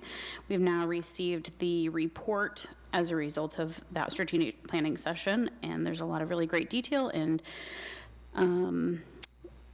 good slow-paced movement as to not overwhelm any committee members. The next meeting for LIPSIC is September 25th, back to the Family Justice Center. The planning process right now includes establishing work groups, and Health and Human Services has shared a guidebook of kind of a high-level view of their services and programming offered through the county. And then landscape reviews meeting tomorrow was canceled, so we'll be looking out to next week. Thank you very much, Councilor Mickey. As you know, we didn't have an Affordable Housing Committee meeting last month, but we did meet today, or 3 of us met today, Evan, Katie Curry, and myself, to discuss transitional housing and public engagement. Katie Curry, since she's part of Habitat for Humanity, is familiar with different parts of public engagement and getting information out. So it was an interesting discussion. The overall plan is September 12th, there will be an open house with the boards and further information. People can come and hear about the proposal. September 28th, we actually will devote about a half an hour on the Affordable Housing Committee meeting to discussing how we're going to do that outreach. October 7th, the Planning Commission will meet again on the transitional housing. So that's it for transitional housing and the Affordable Housing Committee. No YCAP meeting last month. August 27th will be our next meeting. August 6th. MIRAC, I got to be included on a tour for RB Rubber. Had 2 great presentations by Jeff Towery and Remy, and naturally Heather. And it was very interesting. It looked like a large group of very interesting contractors were in attendance. It was exciting. I'm sure Remy will have much more to say about it. I just couldn't resist. Thank you. I was able to attend the land use training in Carlton last night for planning commissioners that we were all invited to. We did have a couple of McMinnville planning commissioners out there. 2 land use trainings in 2 days. It's a personal record. We also had an opportunity to meet with League of Oregon Cities today and update them on our priorities since they're having some transition with their lobbyists. And I don't want to steal your thunder, Jeff, but we did also sign a contract with a federal lobbyist today, which is exciting. At McMinnville Water and Light, we were able to offer an infrastructure tour last week. We had participants not only from this council, but from other councils around the area. We were able to expand the infrastructure tour. Historically, it has been just the watershed tour, and this included a substation stop as well. And it was not just electeds, it was also many members of city staff, water and light staff, and staff from other cities. I was pleased to join Chief Scales at National Night Out again. It was a great event. Not only were people having a wonderful time, one of my favorite aspects this year that was new was the fire trailer that kids could go through and learn how to safely escape a fire. I thought that was really wonderful. I saw many members of our council here as well as staff, or there as well as staff, so thank you all for attending that. We were at the city able to be the home base for the Oregon Community Foundation board retreat this year, and their overarching theme was housing kind of in light of the hospitality industry in the Willamette Valley. I was able to give them opening remarks, and they were here for a couple days. They were throughout the area, and it was really a fantastic a fantastic time, and they were also able to honor community members that have been longtime supporters of Oregon Community Foundation, including Jeb Bledeen and Dave Hageberg. I was able to attend Art in the Park, and summer fun is something everybody should get out and enjoy. Oftentimes our summer fun celebrations are on Tuesday nights, but not always. It is really amazing to see the number of families that turn up for these community events, so just a big thank you to all of our staff for that work. And then we hosted this developer site tour that everybody loved because it was fantastic. So last council meeting, I let you know that the day that the RFQ was released at noon. By close of business, we'd had 22 requests for those documents. It is now the most requested RFQ in the city's history. We've now had 59 requests for those documents. And we had many, many, many people show up for the developer site tour. We were able to take a large group out and around, really talk through a lot of the considerations and things we've discovered. We really approached it as being both inspirational, but also very transparent about whatever difficulties may come up, what our expectations are, kind of following through with everything we've been saying we're going to do. And so, again, thank everyone that attended that, including the MURAC members that also showed up to host and help divide up the crowd, and to MEDP, who was also there and also photographed the site tour for us, which was great. And I look forward to seeing next steps. We've had continued follow-up from a number of folks. If any developers do reach out to you about this project, please remind them that they need to write our community development director, and so that we can keep a comprehensive record and make sure everybody has all the same information. But it was great, and thank you to Community Development Director Richards, and thank you to City Manager Towery for really putting on a fantastic event. I can't wait to see what happens next. City Manager Towery. Thank you, Mayor, members of the council. A few things to mention. Councilor Menke and I, along with our partners Jean and Doris, will be attending the city county dinner on Thursday this week in Yamhill. I'm sure that we'll have a report for you about the dinner later on.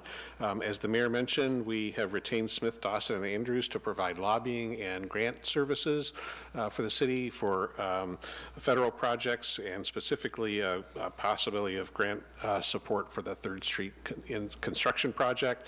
SDA has been doing lobbying for local governments for probably close to 40 years now, including significant experience with Oregon jurisdictions. Will be served primarily by the Chief Executive Officer, Brant Garson, and Chris Pratt, who finished her career on the Hill as the Legislative Director and then Chief of Staff for former Congressman Peter DeFazio. On behalf of Human Resources Director Hedges, who has a family obligation tonight, I'll give you a report on our police chief recruitment process. That application process closes September 1st. He was supposed to be gone by now, so it's really uncomfortable that he's looking at me this way, I can tell. We currently have 12 applications. I will tell you that historically we get most of the applications the last week and not the first 2 weeks, so I'm not concerned about the number of applications. We're planning first round interviews in late September, final interviews and community engagement process the 2nd week of October. More details to come. I have nothing else to report tonight. Thank you.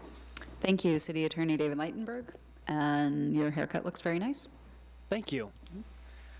I just have one note tonight. As you know, since the grants pass decision, we have been reading up on the decision, attending trainings, seminars, reviewing the decision, and reviewing our own code in light of the decision. I wanted to let you know that we had reached out to Council for CIS to do a review of our code. It was a bit of an informal process, but that review has come back and they felt that our code was legal and sufficient, passes muster as the legal landscape stands now. Thank you. Chief of Police, Matt Scales. Thank you. And really quickly, I want to thank you all that were able to show up to National Night Out. Appreciate that very much. Both counselors, department heads, staff, partners, public, and nonprofits that were out there. Real quickly, excited to be back. I appreciate HR and the city manager's office and everybody while I was out on my medical leave. I feel great, not that great. I'm still going to retire, but I am excited to be back for these last few months. I want to give a quick shout out to Officer Lucas Hinkle. If you read our Facebook page today, he was recently certified as a drug recognition expert. Not a small task. It's probably one of the most difficult certifications to obtain throughout the country, so we're extremely proud of him and his accomplishments. About 132 hours of training to obtain that. The work group for House Bill 4002 continues. As you might recall, September 1st, what was legal quantities of controlled substances will become, again, illegal. So that work group continues to press forward. We should have a program in place by September 1st, or at least the framework which our officers can work. We're extremely proud of that. Continuing on, I want to also, just as we always talk about hiring, I did notice there was actually 13 applications, and they're in today for chief that I didn't peruse the names. I don't have that access, but excited for that. With our staffing, we are continuing to onboard. We are aggressively recruiting. I think we have 8 people that are going to be interviewing. We have 3 or 4 and maybe even 5 in background, so we brought on more than we need. We're extremely confident that we're making some significant headway within our recruiting. I think the landscape maybe has changed a bit, and we are seeing positive strides in the number of applicants, and the pool appears to be somewhat deeper than it had been previously. And lastly, I will say that I will be leaving here now, but it's not out of disrespect. It's just I've got a family commitment to have to be to. So thank you, and sorry for the length of this one. Thank you. We also appreciate that you still wore blue so that we could recognize you this evening. Can I ask a question really quick, Chief? Before your family departure, I just wonder, in the 132 hours of training, if there is a retention program or something that helps us hold on to Officer Hinkle's knowledge now. It was that large pay raise that he received in July. Actually, no. I mean, I think he likes us, so no, there's no retention program. So we're not, are you saying so we're not losing that service? Yeah. No, there is nothing that we have formally. I do believe that we are we're in good standing with Officer Hinkle. I think he appreciates the amount of flexibility that we provided him to attend those hours of training, and I'm relatively confident that we will keep Mr. Hinkle here for a good period of time. Thank you. Enjoy your family commitment. Thank you, Chief. Finance Director Cuellar.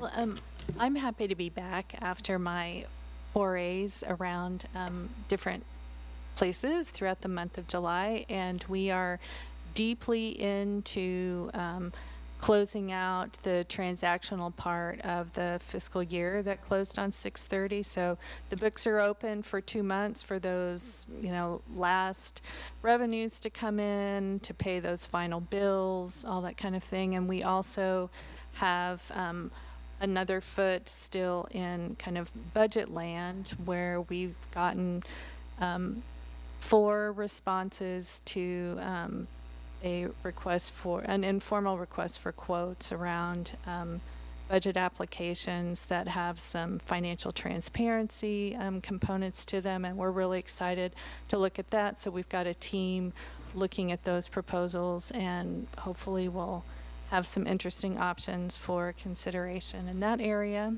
And I guess that's all I've got for you this evening. Thanks. Thank you, Public Works Director Jeff Hunsaker. No comments from Public Works tonight. Thank you. City Recorder Claudia Cisneros. Yes, I just want to state there's a calendar hold on everyone's calendar for September 11th. That is confirmed that we will be doing our joint MacWater and City Council meeting. It will technically be a tour, or it is a tour, so it's not going to be an official meeting, and it won't be open to the public.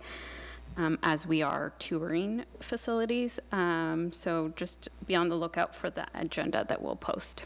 It will not be a repeat of the infrastructure tour for those that were just on the infrastructure tour. Oh, you weren't. That's right. Sorry. Thank you. Community Development Director Richards. Yes, hi, good evening. I wanted to let people know we're actively recruiting for several project advisory committees for our long-range planning projects. We have our Southwest area plan, so anybody who's interested in helping to plan the growth of the city in our UGB expansion areas, this would be a great committee for you. It's a 2-year commitment meeting every 2 months. We also have our Transportation System Plan Committee that we're recruiting for, and then and that will be looking at our overall transportation system plan for the next 20 years. If you're interested in that, it will include bicycle and pedestrian planning as well. And then we have a downtown master plan update that we're recruiting committee members for as well. So if anybody's interested, please go to our website. You can, and if you type in committees as a search option, you should be able to find the application form. Lots of committee openings. Fantastic. And we're advertising for these through the News Register and on social media? Yes, yes, we are. Great. Thank you. Thank you. And we are now to our consent agenda. Mr. Kester's on the line. Is that an additional update? Would you like me to call on him, or do you cover it under that on Public Works? I think he's only here in case the item gets pulled from the consent agenda. Understood. Thank you. We are now going to consider our consent agenda. Does any counselor need to recuse themselves, or would they like to have anything pulled from the consent agenda?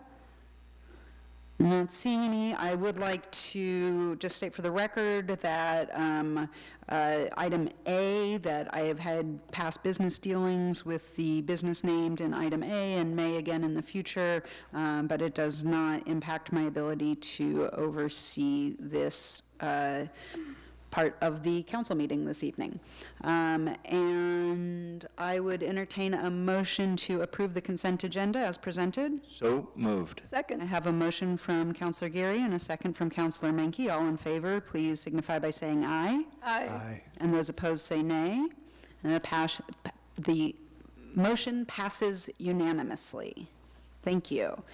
We will now consider resolution number 2024-45, a resolution of the City of McMinnville approving a collection rate increase not to exceed 4.7% for Recology, Inc. I would like to call on Jeff Hunsaker, Public Works Director, to present and remind you that you received an email with additional comment regarding this that Claudia sent out earlier today.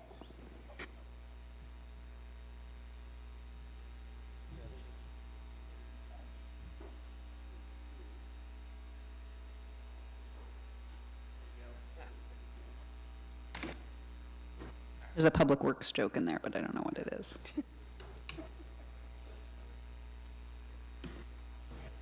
You're fine. You're just fine. All right. So good evening, council. Is that a little better? There we go. All right. Good evening, council. I'm joined here by Recology staff. I'll let them introduce themselves both in person, and we have Dan Blue online as well. So. Chris Carey, General Manager for Recology Oregon. Ernie Martin, Operations Manager, Recology Western Oregon. Dan is online, but you've met Dan before. He's unmuting himself. Oh, okay. Go ahead, Dan.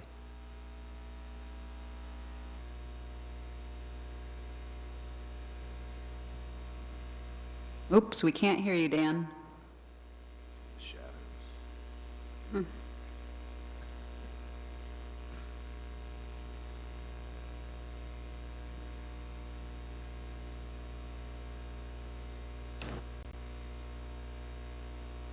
1 second. We got it.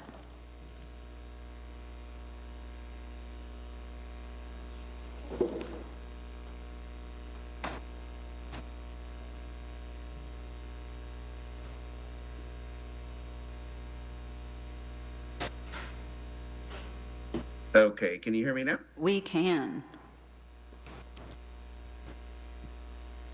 We can hear you. Can you hear me now? We can. Yes. Can you hear us? Okay, my apologies. Dan Blue, Recology, Northern Oregon, Government Relations Manager. Thank you. All right. So this resolution, we're actually bringing this one back. This is a requested rate increase from Recology that's allowed under their franchise agreement. The key reasons for the proposed rate increase were included in the letter where they made the request that's in the packet, but there's 4 key areas for the reason for the rate increase. The first being labor costs going up. Second, disposal costs are up due partly to labor cost increase and also some pass-through at the transfer station for disposal. Fuel costs are up from the last year, and then supply chain issues are continuing to have impact to access to equipment and parts. So this rate increase, like I said, was before council back on July 9th. It was not approved at that time, and Recology was asked to bring back some additional information. Some of that specific feedback that was received on July 9th was responded to in a memo that's been included in the packet. That memo's from Recology. So they're here to answer any questions on the rate increase and then also give any clarifying answers that you may have on that memo that was included in the packet. City staff has been working with them on those responses, as well as trying to set up some coordination with Zero Waste McMinnville and getting some tours of their North Plains facility set up. So we're still working on those things. So essentially, we recognize that the council and Recology need more time and face time working together on some of these issues. So we've set up a work session for September 10th for the council and Recology to sit down and work through some of these requested improvements, what the costs and timeline scheduling would be for things like that, as well as allowing the council to set up some priorities on which improvements maybe they'd like to tackle first if there's difficulty in doing multiple at the same time. Then we'll have another follow-up work session in January of next year to talk about how they're doing on those improvements and keep working with the council on some of that stuff. Also, the implementation of the Recycling Modernization Act can be discussed in those meetings, and as that program fleshes out a little bit more, and Recology has more information on what's going to be a part of that, we can talk with the council on that as well. So since we're making progress on all these requests for improvements, and we're going to continue to be making progress, staff has brought back the requested rate increase to the council for consideration. It's the same 4.7% that was requested back in July, except now it would go into effect on September 1st, which is a month delayed from the last time when it would have gone into effect on August 1st. So with that, I will give it to the council for any questions or discussion that you'd like to have. Great. Does anybody else want to add anything? Anybody from Recology want to add anything before we open it up for council discussion? Yeah, I'll just quickly, I thought I heard that Ramsey had an email. Is that something that's going to be shared? Was there? It's in the public record. That we could see tonight, you mean? Or, I thought it just came in today is what I thought I heard. Yeah, Claudia can get that to you right away. Okay. He supports your rate increase, just so you know, in the letter. All right, I appreciate that. I just hadn't seen it, and that's the first I'd heard of it. We tried to reach out to him, but we haven't been able to connect with him, so. All right, really, we're just here to answer questions if you have any. We covered a lot of what we do in the community, and we talked about the rate increase in our partnership, ongoing partnership with you all. And so we're just here to answer any other questions regarding the rate review or some of the concerns that you brought up. We feel like we addressed them in that document that we provided and worked with Jeff and Jeff on. So if you have questions from that, but I think it set up a pretty good framework to start to work through a lot of these questions. Some of them are pretty complicated and they take some time to work through depending on what kinds of services you select or want, and then understand what those costs will be. So there's going to be a fair amount of back and forth, but these are all things that I believe we can work through. Thank you. Any council questions or discussion? Does anyone want to start things off? Councilor Menke? I guess I just want to make a comment. you come to us every so often and ask for a rate increase, and and you've been pretty diligent about finding ways to do recycling, and the opportunity to recycle styrofoam for quite a while was a great one, and you've been quite reasonable, I personally think. It seemed to me at the last meeting that we had a number of people complaining about things, some of which have come up many times. Construction materials, I know, is certainly one of them. I thought organics was interesting. But all of these things are going to add to our overall service charge. And I think we need to kind of think about that when we are starting to ask for more services. What they've done is they've calculated for what they're currently giving us, and then they're willing to talk with us, but it will probably cost us more. And we're all kind of holding our breath over wastewater and a number of other things. So I guess I'm just a little puzzled by the response that we gave them last time. And I would like to see a little bit more positive response this time. Thank you. Any additional comments? Councillor Chenoweth? Yes, I do have a question, only because a constituent raised it to me. And so I want to make sure I ask the question. And I also want to make it clear, I wasn't one of those folks. I was pretty positive last time around, and I am also still pretty positive. So I don't want this question to be perceived as anything negative as I ask it. The question that was asked of me was that you used to have a community relations person here in McMinnville. You have one in Astoria, and as nice as that person is, they can't always answer the questions that are McMinnville related. So is there an intent at some point in time to bring back your community relations person back in McMinnville? Your timing of this question is impeccable. We made a decision today, and we are putting an offer out for what we call a Waste Zero specialist, which is that outreach person, which will do outreach for commercial customers, even residential customers, multifamily customers, and then any schools that would like a request for us to come speak to them about recycling. So we interviewed 5 folks, and we're going to make an offer. We can't say who that is yet, but we're pretty excited about the candidates. So I think in the next probably 30 to 45 days, you'll see somebody on the street here. Excellent. And I do want to echo my concerns about, or not necessarily concerns, but we need to keep in mind that as we increase the requirements, what comes with that is an increase in costs. And so, or likely could come with an increase in costs. So I just want to echo that Kelly, we're unified on that position. Thank you. It's a good point, and I'll just comment that with the RMA kind of flushing out here in the next 8 months to a year, it's actually really good timing to be talking about a new program, because there could be some help there financially through the RMA in the form of carts or some equipment, some outreach. But as we get closer, we'll know more about that. But the timing's pretty good. Good. Yep. I do have a question. Thank you, Councillor Payne, and then Councillor Geary.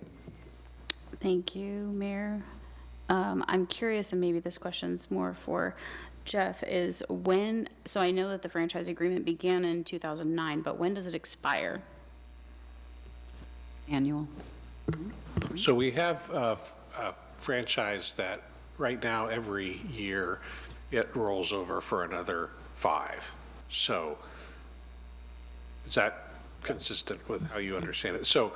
So it doesn't end, but every year it rolls over. We have had some initial conversations about the possibility of negotiating an extended franchise rather than having this annual rollover process, but we also felt like we needed to get through some of the rate review and some of the issues that are in front of you right now before we start that process.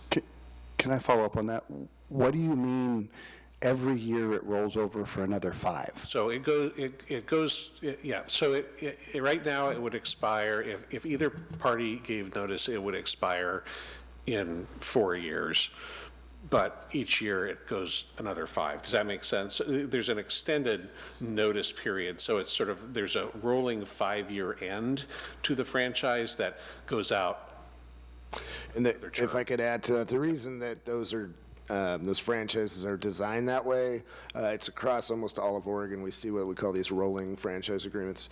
It's so that we can keep investing in capital and make sure that at any one point that we can recover that capital invested. 5 years isn't quite enough typically for especially a truck, let's say, at $500,000. We'd like to see at least 7 years at the very least to get that full depreciation out of it. So that's why you see that, because collection company franchise is a very intense capital investment.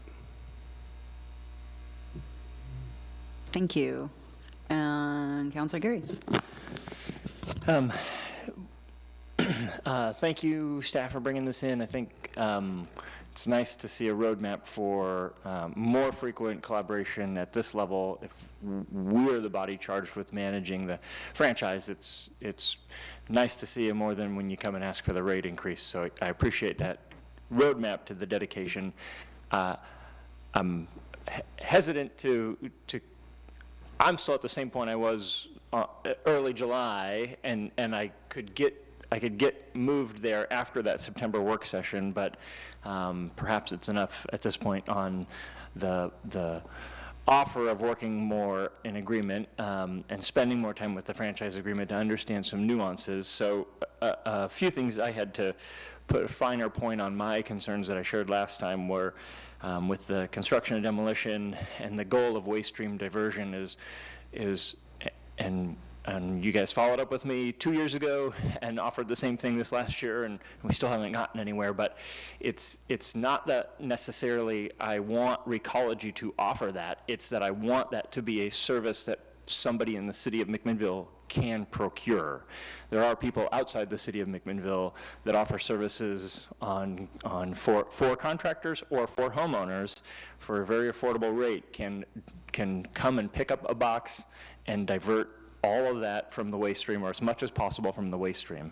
And so whether it's in the franchise agreement, we carve out exclusions or waivers or ways that you guys can allow that stuff to operate in town, that it's not necessarily sending other trash trucks down people's streets to pick up their trash, but a different service that you guys aren't interested in providing, that the citizens of McMinnville can still get access to.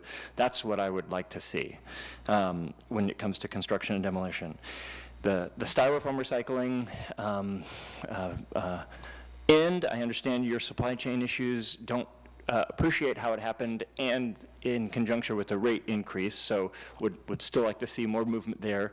There's other places south where they can still recycle their styrofoam, so I'm interested to hear how we phase that back in or compensate the people, the ratepayers, for that.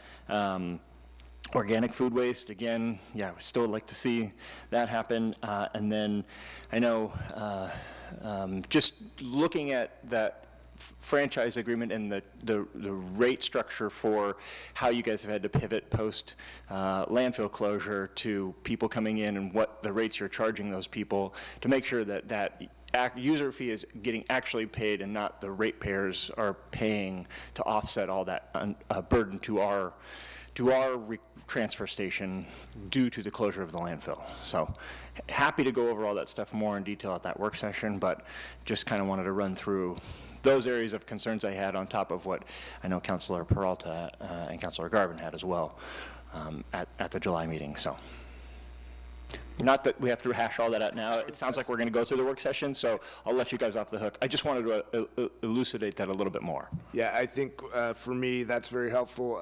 During the work session, do we want to treat this more as a brainstorming and then prioritizing of ideas?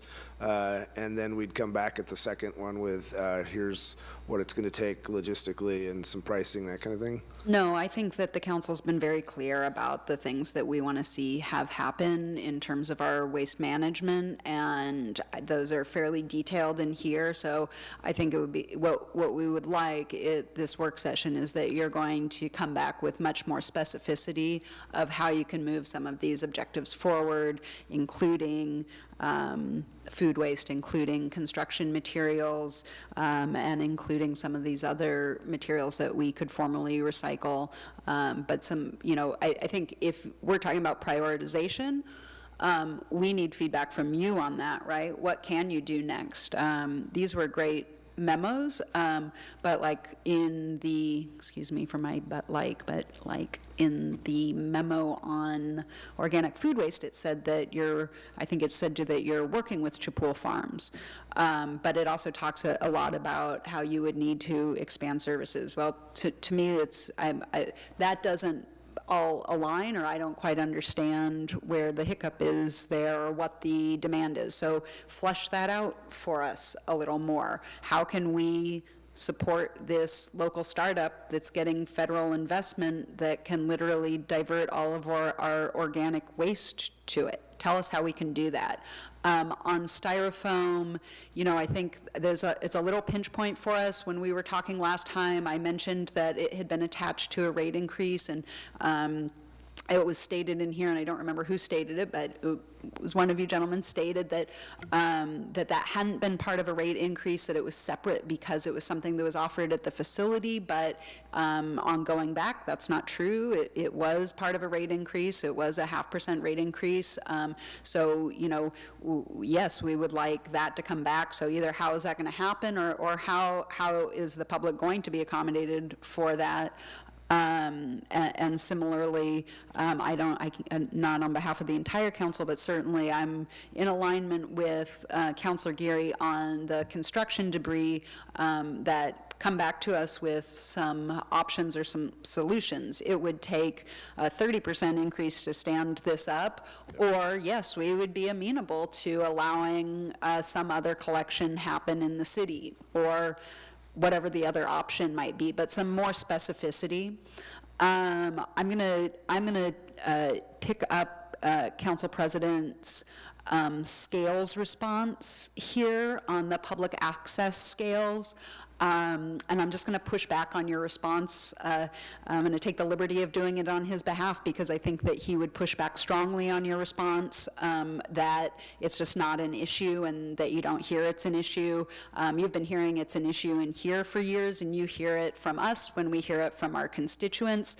I know plenty of people that have complained to me, and they talk about they're trying to drop off, and it's $15 or it's $30 or it's $45, and there's no rhyme or reason, and they complain then and there, and it's nothing because it's whoever's working outside. So I'm just going to say that the kind of the response on the scales portion to me is a little dissatisfactory. I believe Council President would also find that response pretty dissatisfactory as just saying it's a non-issue. So also, I don't know if you want to go right into addressing, the work session is going to be probably an hour, right? So there's only so much that we can get into. I would think that a follow-up meeting would be more encompassing of some of these other things that are kind of specific to the transfer station, because what we're talking about is this rate increase and collection. And so I would appreciate if that work session focused on rate increase and collection and diversion of waste and the things that you've been hearing from this council for quite a while, of how we're going to integrate those things into our waste management plans overall. I have one additional concern, Mayor. Please, Councilor Payne. I appreciate the memo, and more so I appreciate the Recology Systems of Improvement. That was a really thorough, detailed list, and I value the time that you've invested in coming up with some of those solutions, which I hope come to fruition. My concern is about the memo from April 30, and it references, Director Hunsaker mentioned labor costs in this memo. It refers specifically to labor costs at the coast, and I don't. Yeah, that's a typo. That's our fault. Councilor, that actually was brought up at the last meeting by Councilor Peralta, and Recology clarified that it was an error in the packet, that it was if that, not to answer on your behalf, but that was, I remember. Just want it on the record again for other people watching who may not have been at the other meeting. Understood. That was a typographical error. Is that is that correct? Correct. Correct. Okay. Great. Any additional comments or conversation this evening? And I'll lead it off by also saying thank you for coming to do a work session with us. Thank you for hearing how important this is to us and that we want to move things forward for the city and our shared customers here. I would... Yeah. So, Mayor Drapkin. Oh, yeah. So, first of all, I want to give you an apology. So when I gave some information to Dan that wrote that memo, there was a misunderstanding. So as far as the different quotes, when you're looking at yardage and different materials in a trailer, sometimes there is some inconsistencies. And so that has been brought to our attention. And when it is brought to our attention, we deal with it immediately. More often than not, somebody's being undercharged. Regardless, we would love to have scales because it'd make all of our lives a lot easier because we're out there with a tape measure trying to find out yardage. So I just wanted to apologize about that statement in there. It was a misunderstanding. No worries, no apology needed. Thank you, thanks for hearing us. And I would now entertain a motion to approve resolution number 2024-45. So moved. Second. I have a motion from Councillor Menke and a second from Councillor Chenoweth. All those in favor, please signify by saying aye. Aye. And those opposed say nay. Nay. Councillor Payne, what did you say? I'm sorry? Nay. You said nay. Oh, it's a split vote. And I will say aye for the record. And the resolution passes 3 in favor and 2 opposed. And I will now adjourn this council meeting at 8:31 p.m. Sorry, Jeff, you said 8:30. Didn't quite make it. Thank you. I said the same thing. Well done.